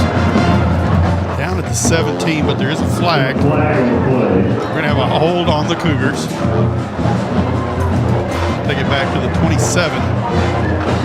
Number 13 on the offense. 10 yards from the spot of the foul. Repeat first down. I didn't even see you come in here, Caleb Smith. How are you? Caleb, oh my gosh, do I have a story for you? I've got a great story for you. Are you ready for this? I go to see TCU Colorado last Saturday. My kid calls and says, Dad, you want to meet me? I'll get to the rest of the story in a minute. First down and 16 from the 27. Carrillo rolls, looks, throws, and this one's incomplete. Couldn't find a place to park. We pull into University Baptist Church. Guy walks up to me and he is talking, and I gave him my card. I always have cash, but I gave him my card. And he goes, oh, you're from Abilene, because he's going to send me a receipt. And I went, how do you know that? And he goes, I was born and raised there. What's your name? Jeremiah Smith. Brought tears to my eyes because his dad, your uncle, started a Bible study that I'm in 12 years ago. Passed away, I guess, 4 years ago, somewhere in there. But I got out of my truck, hugged Jeremiah, and I told him we were buds. I don't know if that's good or bad for you, but I told him we were buddies. And he goes, yeah, I know, Caleb. So handoff goes straight ahead down to about the 24. Is that Sims? Yes. But I'm telling you, I was stunned. I mean, it's just one of those divine appointments where you're just going, when I said, how did you know that? Born and raised. And I'd been thinking about your uncle the whole trip to Fort Worth. 13 for the Cougars. It was crazy. So third down, 13. Bender stays in the backfield here. Giving Almirello. Paladura now leads 35-21. Snap is back. Carrillo under some pressure. Should have been a hold right there. He's got a man open. Pass caught. Touchdown, Zaylen Johnson. Jaden Carrillo is having himself a night. Got to check and see what the way ahead of you record is. I know Clayton Nicholas at Lubbock High one year did it in the first half. 6 or 7 touchdowns in the first half.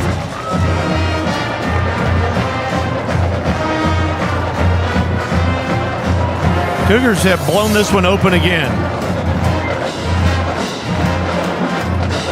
Asamani's point after is up, and it's good. So a minute 34 to play in the third quarter. Our score, Cougars 56, Pirates 16 here on AISD Live.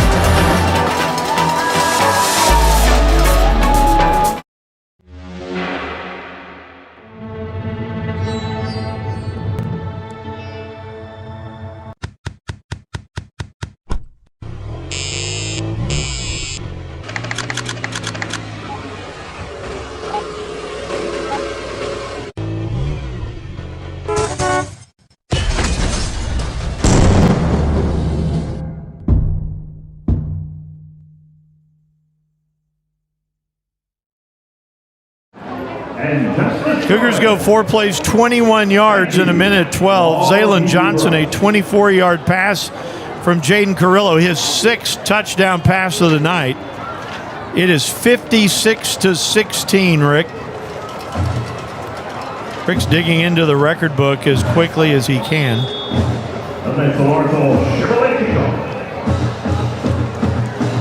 Kick is going to come down to the 20-yard line, and this is going to be Butler.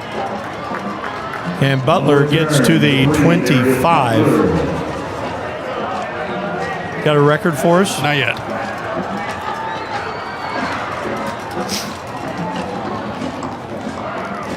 So the Pirates will start at their own 25-yard line. They trail by 40. Most touchdown passes in a game is 6. Clayton Nicholas had 6 against Lubbock High in 2010, and Zach Allen had 6 against El Paso Eastwood in 1994. I started saying that 80-point game. Yeah. Jaden Carrillo now with 6 touchdown passes on the night. 1st and 10. You see Jonathan Rico starting to get loose on the sidelines. Quick pass underneath. And some yardage there for Reed Waters. Waters gets out to the 40. Gain of 15. Minute 20 to play. They're marking back to the 39. Yeah, Jake Carrillo tonight, 17 of 26, 249 yards passing.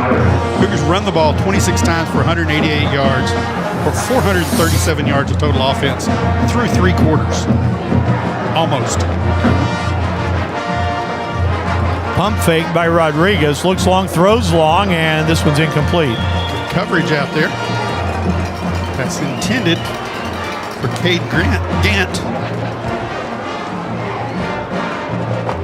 Ryan Rodriguez, 16 of 30, 1 interception for 203 yards for the Pirates. Well, 90 of them came on one play. Yeah. Pirates, 254 yards of total offense tonight. Again, 90 of them on one play. Exactly. I mean, I know that goes into final stats, but still, years going. He gave up one really big play here. Here's a pass underneath to Wyatt Hare. To the Cougar 47. The question is, what does this do to Lubbock Cooper now? Because, you know, literally they would have 2 losses in district. And they play Paladuro next week. Wow. So Lubbock Cooper and Memorial could both be on the outside looking in on the playoffs. First down. Hey, don't go away. Look at this, Caleb. There's the rollout. Oh, a hit. That one was almost picked off. That's incomplete. Yeah. Did you give Caleb the stat on Carrillo? Hey, the 6 touchdown passes ties the school record set by Clayton Nicholas and Zach Allen. If you could tell Mike Coffey that would be a nice little banner for him. 6 touchdown passes ties Zach Allen and Clayton Nicholas. He's also tied the record for most touchdowns in a game with his rushing touchdown. Snap is back. Underneath is Rodriguez. He's got Caraway. Caraway gets nudged out of bounds at the 38-yard line. Cougars have kept the ones in the ball game. Yeah. 3rd down and a yard. Whoa, where are we going? Should be 3rd and 1, not 1st and 10. They moved they moved the chains. 3rd and 1. So 3rd down, Rodriguez takes the snap, hands it off, and Garraway, I believe, has the first down to the 37. That's going to take us to the end of the 3rd quarter. Well, they stop for the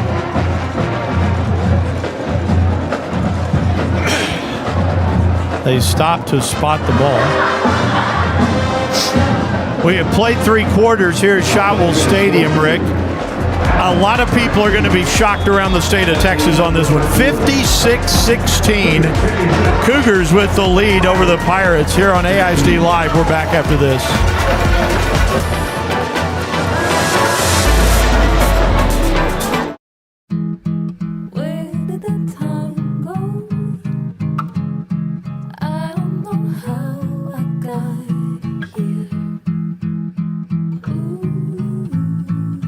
You've done the hard part. You quit smoking. Now do the easy part and get scanned for lung cancer. If you smoked, you may still be at risk, but early detection could save your life. Talk to your doctor and learn more at savedbythescan.org. Fourth quarter ready to go here at Shotwell Stadium. 6 minutes to go in Amarillo. Wiley's pulled within a touchdown of Paladuro. And Legacy continues to lead Plainview in Wichita Falls. Duncanville all over DeSoto now, 42-20 as they go the fourth quarter. First and 10 for the Lubbock Cooper Pirates, trailing 56-16 with 12 minutes to go in the ballgame.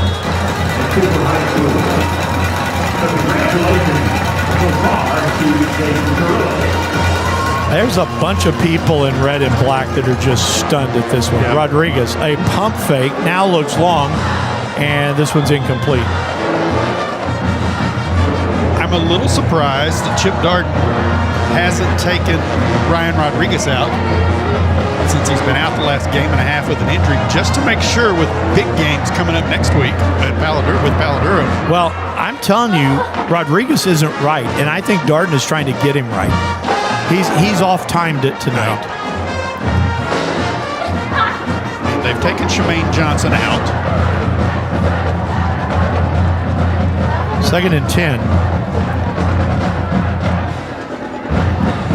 Snap is back. Rodriguez standing in. He's going to run. Oh, Rodriguez running for his life. Tries to get to the edge. Does. Runs out of bounds at the 29. Good pressure by Isaac Massanuema. Mark him on the 30. Gain of 7. 3rd and 3. Reed Waters checks back in. Right here, checks out. Lubbock Cooper hasn't seen a beatdown like this in many years. Yeah. 3rd down and 3.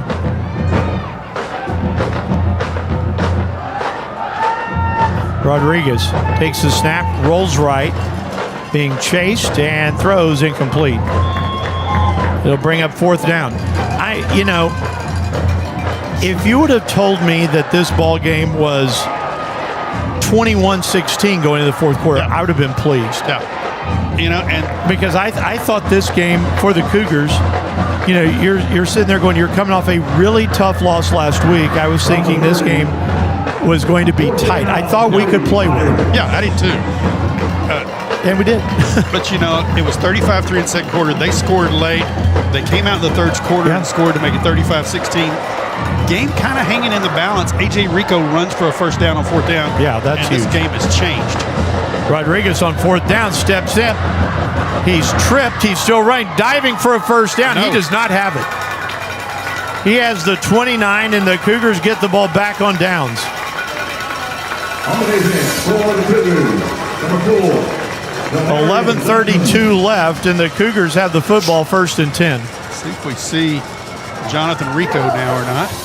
Short of the first down. Ball goes over on downs. 1st and 10, Cougars. Tavius Collier's on the sidelines. No, Carrillo's still in the ballgame. He's got Bender and Ewing in the backfield with him. Cougars lead by 40.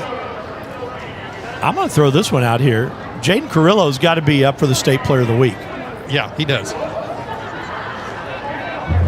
1st down. Snap comes back. The handoff on 1st down. That's Ewing.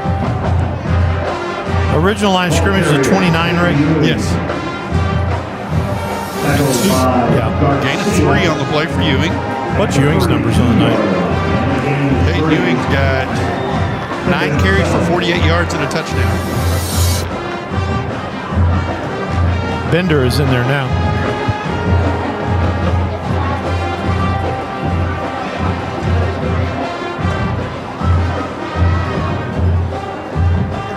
Snap is back. Carrillo. Rolling, looking, throwing. He's got a man.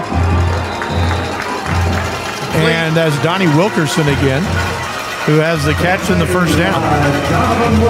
Up to the 46.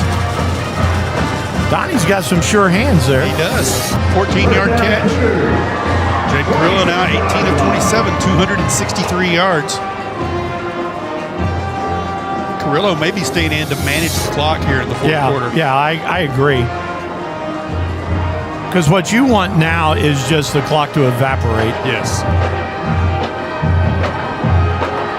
Look across the way at the Lubbock Cooper sideline. They've got about 20 players sitting on the bench. Jaden Carrillo takes the snap, hands it off. Here comes Markel Sims. Sims has a lane, and he has the Lubbock Cooper 40-yard line, the first down. First down, at the Pirates 40. Cougars now 205 yards rushing on the night. I said a couple of weeks ago against Memorial, it's the most complete game we'd seen Cooper play in probably 4 or 5 years. This is a better game than that one. Yes. First and 10, Cougars at the 40.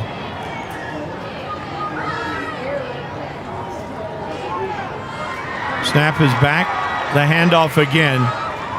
A cutback. 35. Sims to about the 32-yard line. Gain of 8. 2nd and 2. Now, that's Wilkers. I thought for a second that was Ewing. Do you see Ewing on the sideline? The game is 8. 2nd and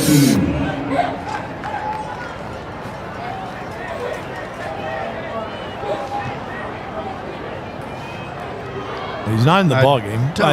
Well, I was just what I was going to say is, as wonky as his shoulder has been, I he's wouldn't. right here on the 38. Yeah, he wouldn't play again in this game. No. 2nd and 2. Snap is back. Grillo hands it off. Bender, first down. 28-yard line is driven out of bounds. Clock will still roll. Gain of 4. First down for the Cougars. 23rd first down of the night for the Cougars. At the 28. And Carrillo's doing exactly what we were talking about. He is just managing this, and he is just – the clock is going to be under 5 when he's going to take a snap. He's overloading the left side here. Give the offensive line a lot of credit in this ball game, Rick. They have dominated the Pirates tonight. They really have. I mean, you look at kind of Batabo, Big K, Smiley, Flores, and Andrade. They have dominated this game. Here comes Carrillo again. He goes left side. He's got the 25. He's got the 20, and he's dragged down. That could have been a horse collar. Could have been a horse collar. Sure could. It'll bring up 3rd down and short. Carrillo, the ball carrier. Gain of 8 for Carrillo. Stop by Blake Moore. He's now got 11 carries for 80 yards and a touchdown. Can I see your record book for a second? At the 20. I have mine, the Rick Kaysen published record book, but I just wanted to see for a moment. They break the huddle here.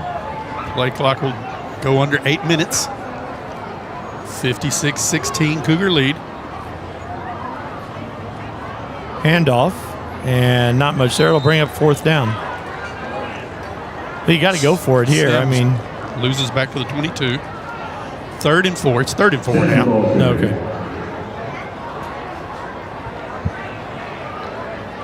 Cason Rosario checks in. Donnie Wilkerson checks out. Caspel checks in. Sims checks out. Just a quick one for you, Rick. The last time the Cougs scored 60. When's that? Well, I had COVID. Oh, wow. Against Hazel. Yeah. And remember the big boy from Hazel, McAllister? Eric McAllister plays for TCU. Eric McAllister had one of the best catches I've ever seen last week. Handoff on 3rd down. Bender's not going anywhere. Brings up 4th down. He had a one-handed catch in the back of the end zone, just reached out and snagged the ball. He's going to lose 2 back to the 24. So 4th down. Try a – no, they're going to run power here. Yeah, there's Asamani. Yeah, he sure is. Well, this is going to test the range right here. This will be a 41-yard attempt.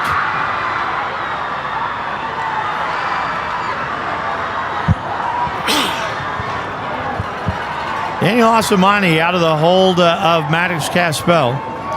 Snap is down. Asamani has the foot into it, and it's good.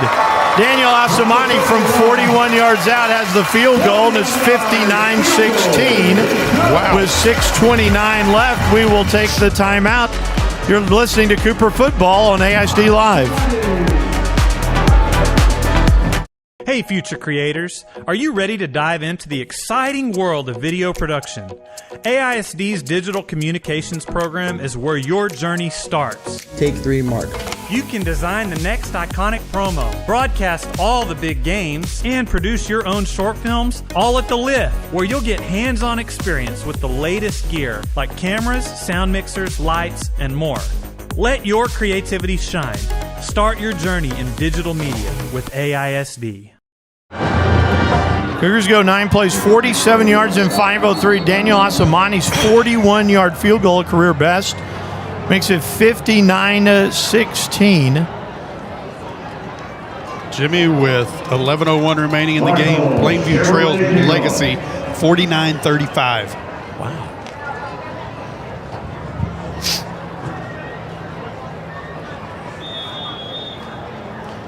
And everybody's changing for Lubbock Cooper. Out.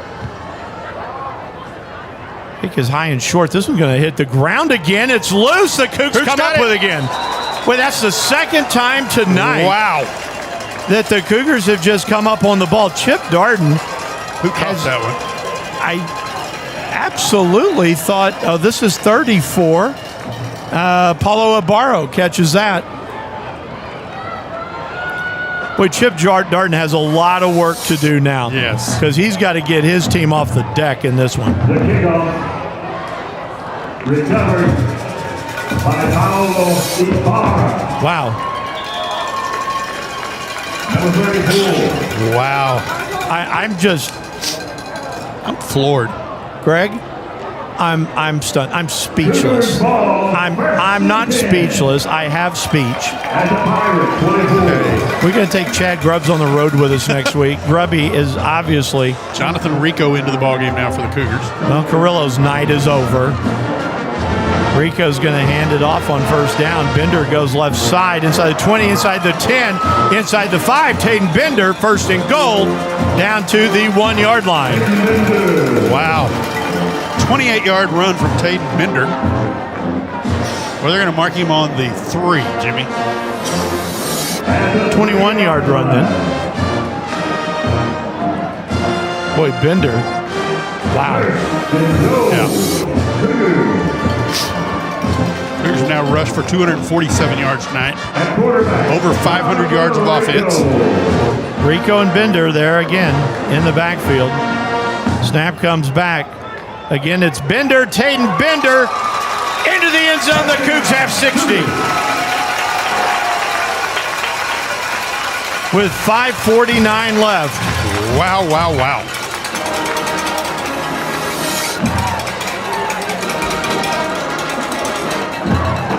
This is a dismantling of Lubbock Cooper tonight. Yes, it is. Felipe Herrera comes on for the extra point for the Cougars. 65-16. 66 would equal the total against Azle. Snap is down, kick is up, and flag on the play. Flag down. It's going to be false start on the Cougars. Cougars go 2 plays, 24 yards. Number 21. 2 plays, 29 yards. Okay. Replay the try. And they do it in 49 seconds. 40 seconds. 40. Math is math. Come on.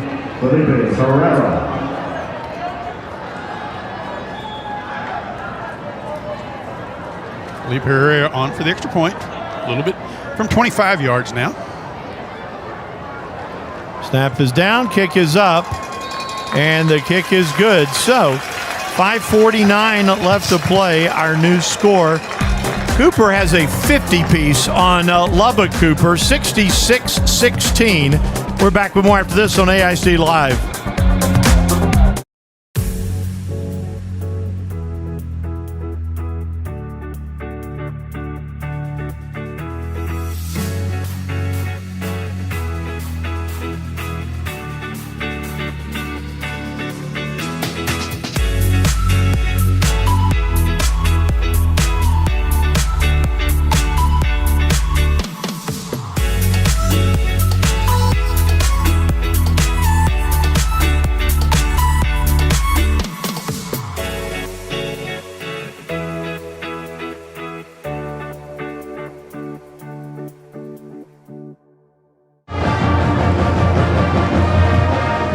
Cougars go two plays, 29 yards in 40 seconds. Tayden Bender, a 3-yard run.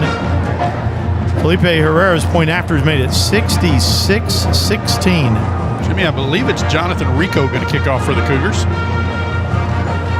You are correct. He can't run with it. High and short. This one, I thought that one was going to bounce too. Went out of bounds. Where at?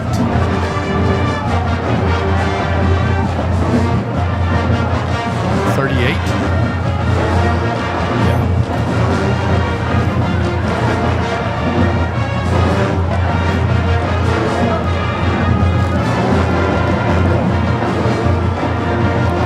You know, I'm going to say it's been a good week at Cooper anyway.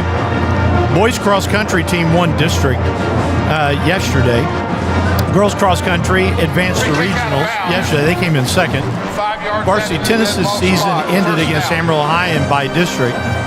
And now this one tonight. This has been a good week at Cooper High School. New quarterback for the Pirates, freshman Cooper Lunsman, number 17 into the ballgame. Lunsman is 20 of 27 on the year for 255 yards, a touchdown, and a pick. Yeah, he ran the show while Rodriguez was out. Did a great job. He will step in next year as a sophomore to be their starting quarterback.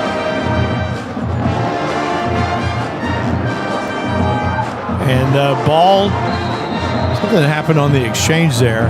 I think Cooper got on the ball. They fumbled the ball on the snap. That didn't even get to the quarterback, Rick. I got to see the replay on this. It's a team rush for a fumble. That's Paulo Ibarra with his second fumble recovery of the night. I got to see this. Yeah, it hit the center, hit his own leg. Oh, wow.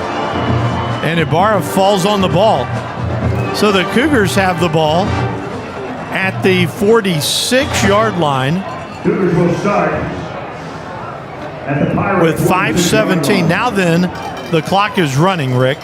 And now Jared Clancy comes in at quarterback for the Cougars. Third turnover of the night tonight for the Pirates. Now a quarterback. Plus 2 onside. You call them onside kicks that they didn't recover. Clancy will be at quarterback. Tayden Bender in the backfield.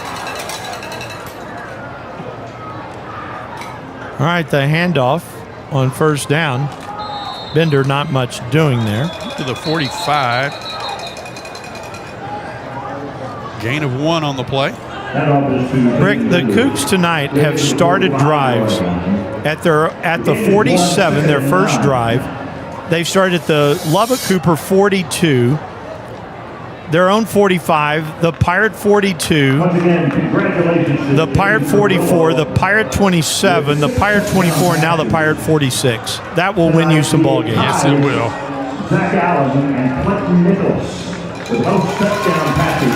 6 minutes left in the game in Wichita Falls. Plainview trails by 14. Clancy runs, puts his head down, gets a couple to the 43. VIP Sports Getaway is a proud sponsor of Abilene High and Cooper football broadcasts. If you have a large group that you need to get to a church camp or take on a trip, call VIP Sports Getaway to help you get where you need to go. Modern bus and van fleet and experienced drivers will get you to your destination safely and comfortably. We also offer Dallas Cowboy game ticket packages, tailgates, and all exclusive events. We also work with Abilene ISD to move teams, bands, spirit squads, fans, and other groups to games and competitions all over Texas. Call us at 676-1199. Let us treat you like a VIP. Third down and 8 for the Cougs. 3rd and 7. Clancy going to run it himself, and he gets hit pretty hard at about the 42. It's going to bring up a 4th down. 4th and 6 for the Cougars. We at Great Lake Cheese are proud to support local high school sports. Great Lakes Cheese is not just a company. We're an employee-owned family. The people you see coaching, cheering, and playing on these fields are the same folks you'll find working side by side with us every day. We love this community as much as we love our cheese, and we're honored to give back to the young athletes who represent the future of Abilene. Whether it's on the field, in the classroom, or here at Great Lakes Cheese, teamwork and dedication are what drive success. Thank you for letting us be a part of your journey. From our family at Great Lakes Cheese to yours, let's keep supporting our kids, our schools, and our hometown pride. 4th down, Clancy punts it away. Ball's going to check up at the 5, and it's going to be downed at the 1-yard line. Lubbock Cooper 99 yards away, trailing by 50 with 2:29 left to play. Rick, good night, and the Pogue household. Yep. Cougars at 66-16. Duncanville leads DeSoto 48-28 with 5 minutes left to play. Wow. You know, you get in a place like Duncanville, and every game is huge. A lot of targets on your back. Their district is such a rough district. Well, now then, Cooper Lunsman from the 1-yard line will take the snap, hands it off to Keon Brown. Brown's going to get to the 5. What number is Keon? He is 33. And over to number 33, Keon Brown. Getting to the 5. Jimmy, in Amarillo, Wiley has tied it up at 35. Wow. And with 4:34 remaining, Legacy leads 49-35 over Plainview. Here's Lunsman. Takes a snap. Got a false start. It's about to be a 2.5-yard penalty. Timeout. I want to say, well, we're at the that's the 2-minute timeout. Oh, okay. So the 2-minute timeout, we're going to thank our sponsors. We're going to thank VIP Sports Getaway, Great Lakes Cheese, Smoothie King, Quad C Heating and Cooling, and then also on our postgame show, Taco Casa coming your way. Thanks to all these people for making this possible. I also want to say thanks to the AISD crew here tonight, because I got to say this monitor is fantastic. When the Cougs wear red, I got to tell you, as a 62-year-old play-by-play guy, it's awfully hard to see. Yes, it is. And the monitor is fantastic. So, Randy and all you guys, thank you so much. Could use a small one down here on my end, too, but you're asking a lot there. 2nd and 6 for the Pirates. I think we're going to have to see a new last time. It's Keon Brown again. It's out to the 8. Gain of 3 makes it 3rd and 3 for the Pirates. 8 yards.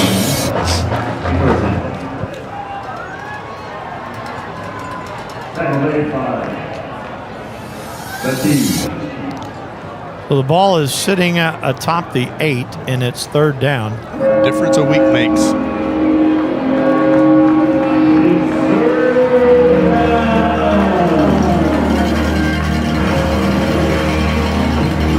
On 3rd down, the handoff. Brown has the first down across the 15 to about the 17. Rick, let's thank all the student help we've had tonight. You have that sheet over there. Let me find it again. Grubby's got a big one tomorrow. He's got Hardin Simmons, Mary Hardin Baylor.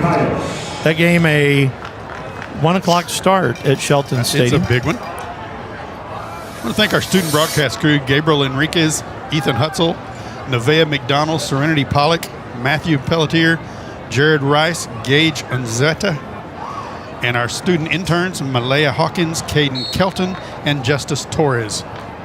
Pass is completed out to the 20-yard line to Carter Harris. Out of bounds to the 20-yard line. Clock is running, 35 seconds. It's 2nd down and 6. I am just blown away in this football game. Yeah. Snap is back. The handoff again is to Brown. Brown crosses the 25 to the 26. And this game's gonna go final right now, Rick. 10 seconds, Lubbock Cooper walks off the field.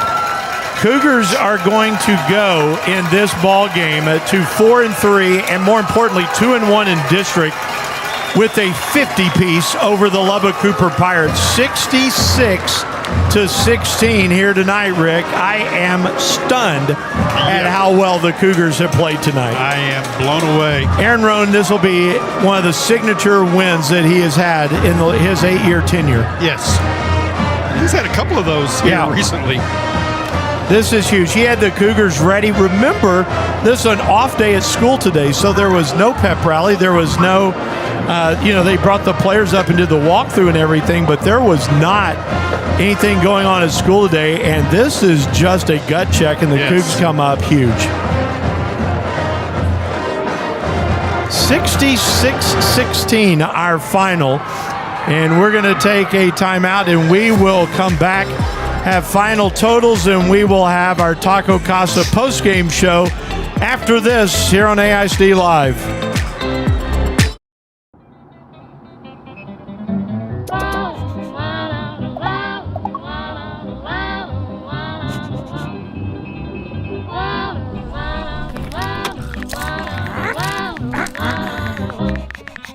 No.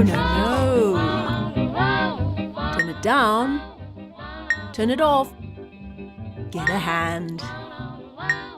Lose the bells and whistles. Drive without distractions. For decades, I've taught you everything I know. How to safely build a fire. And how to control the flames. But I can only teach wildfire prevention. Only you can prevent wildfires.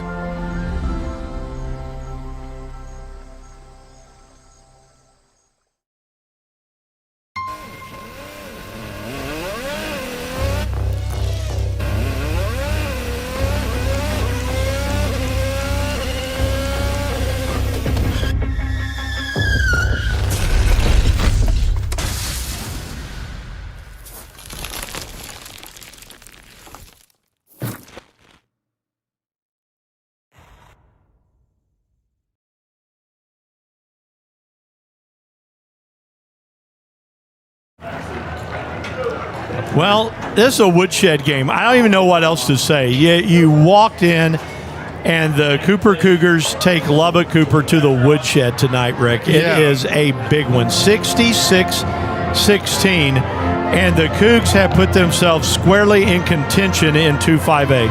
Yes, they have. I mean, they're in contention for the title. I mean, it's just been a great night tonight in a game that, you just go back a year ago, and this game was a total devastation the other direction. Tonight, the Cougars come in and take care of business and send Lubbock Cooper home. Now they're 1-2 in district with a game. They've still got to play Wiley. They've still got to play Memorial. They've still got to play Paladura. Memorial and Lubbock Cooper can both be on the outside looking in district play. Yeah. Well, you know what's really interesting about this? Dave Campbell's picked the Cougars to win this one tonight. Really? I think they were the only one in the state that ran that pick. But the Cougars, and credit them a lot, Rick, because they got up off the deck last week, because that loss to Wiley last week was devastating. But I do think that Aaron Rohn went in and said to his team, guys, we can play with anybody in this district, because they sure did a number at Wiley last week. But this one's huge. I'm so happy just to see kids down there jumping around and the excitement that they have. This is a big win. You've got numbers for us. Yeah, let me get to those. Well, this ball game's Jaden Carrillo's. I mean, that's at the end of the day, he accounts for 7 touchdowns, 6 in the air, 1 on the ground. Brilliant game for Carrillo. Let's look at team numbers. First downs, Lubbock Cooper had 18. Cooper had 24. Lubbock Cooper runs the ball 26 times for 84 yards. Cooper runs it 38 times, 254 yards. Lubbock Cooper's quarterbacks 19 of 36, 1 interception, 230. Cooper's 18 of 27, 263. Cougars average 9.7 yards a play. So total offense tonight, Cougars with 65 plays for 517 yards. Lubbock Cooper 62 for 314, and 98 of that one came on one play. Lubbock Cooper punted 3 times for a 33.3 yard average. Cooper punted 3 times for a 47.7 yard average. Get penalty numbers. Lubbock Cooper had 6 penalties for 33 yards. Cooper had 7 for 48. Time of possession, Cooper had it 27 minutes and 55 seconds. Lubbock Cooper, 20 minutes and 5 seconds. Third downs, Lubbock Cooper 4 of 12, Cooper 6 of 11, Lubbock Cooper 2 of 4 on fourth down, Cooper 1 of 1 on fourth down. We'll get to individual numbers next. I'm sitting here watching the Aaron Rohn with his players right now, and he is dead serious talking to them right now because he is saying you can be really excited about this when you beat a really good team. Be excited, but we go back to work tomorrow. Yes. Let's look at Cougar numbers. Jaden Carrillo carries the ball 11 times for 80 yards and a touchdown. Markel Sims carries it 9 times for 52 yards. Peyton Ewing 9 times for 48 yards and a touchdown. Tayden Bender 6 carries for 44 yards and a touchdown. A.J. Rico 1 carry for 27 yards. Jared Clancy 2 carries for 3 yards. Carrillo 18 of 27, no interception, 263 and 6 touchdowns on the night. Zaylen Johnson 7 receptions, 140 yards, 4 touchdowns. Tavius Collier 3 catches, 15 yards. Peyton Ewing 3 catches, 13 yards. Donnie Wilkerson 2 catches for 35 yards and a touchdown. Jason Johnson 2 catches for 30 yards and a touchdown, and Maddox Caspell 1 catch for 30 yards. Wow, impressive. And totally different attitude if you're looking at the Lubbock Cooper side, because now then they've been maxed out twice. Yeah. I mean, that's huge. In Amarillo, Wiley tied it up with a little over 2 minutes to go. Paladura scores. It's now 42-35 with 40 seconds to go in that game. Wow. So Paladuro could go to 2-0. Wiley would come back to the pack at 2-1. And with 1:56 to go in the game in Wichita Falls, Legacy leads Plainview 56-35. Wow. Yeah. Wow. So Legacy would go to 1-2. That's crazy. Plainview would fall to 1-1. If Wiley comes back to the pack at 2-1, and Paladuro is at 2-0, the Cougars still have a district title in their sights. That's going to do it for us from Shotwell Stadium tonight. Till next week, Rick, it's the road to Plainview. Shotwell has been good. It has been fun to be home for a month, but now against that backdrop of the big giant harvest moon out there, we say goodnight from Shotwell Stadium. The Cougars 66-16 win over the Lubbock Cooper Pirates. For everybody at AISD Live, for Rick Case and I'm Jimmy Pogue, thank you for watching this one tonight. It's a big win. It's a good night to be a Cougar. So long, everybody.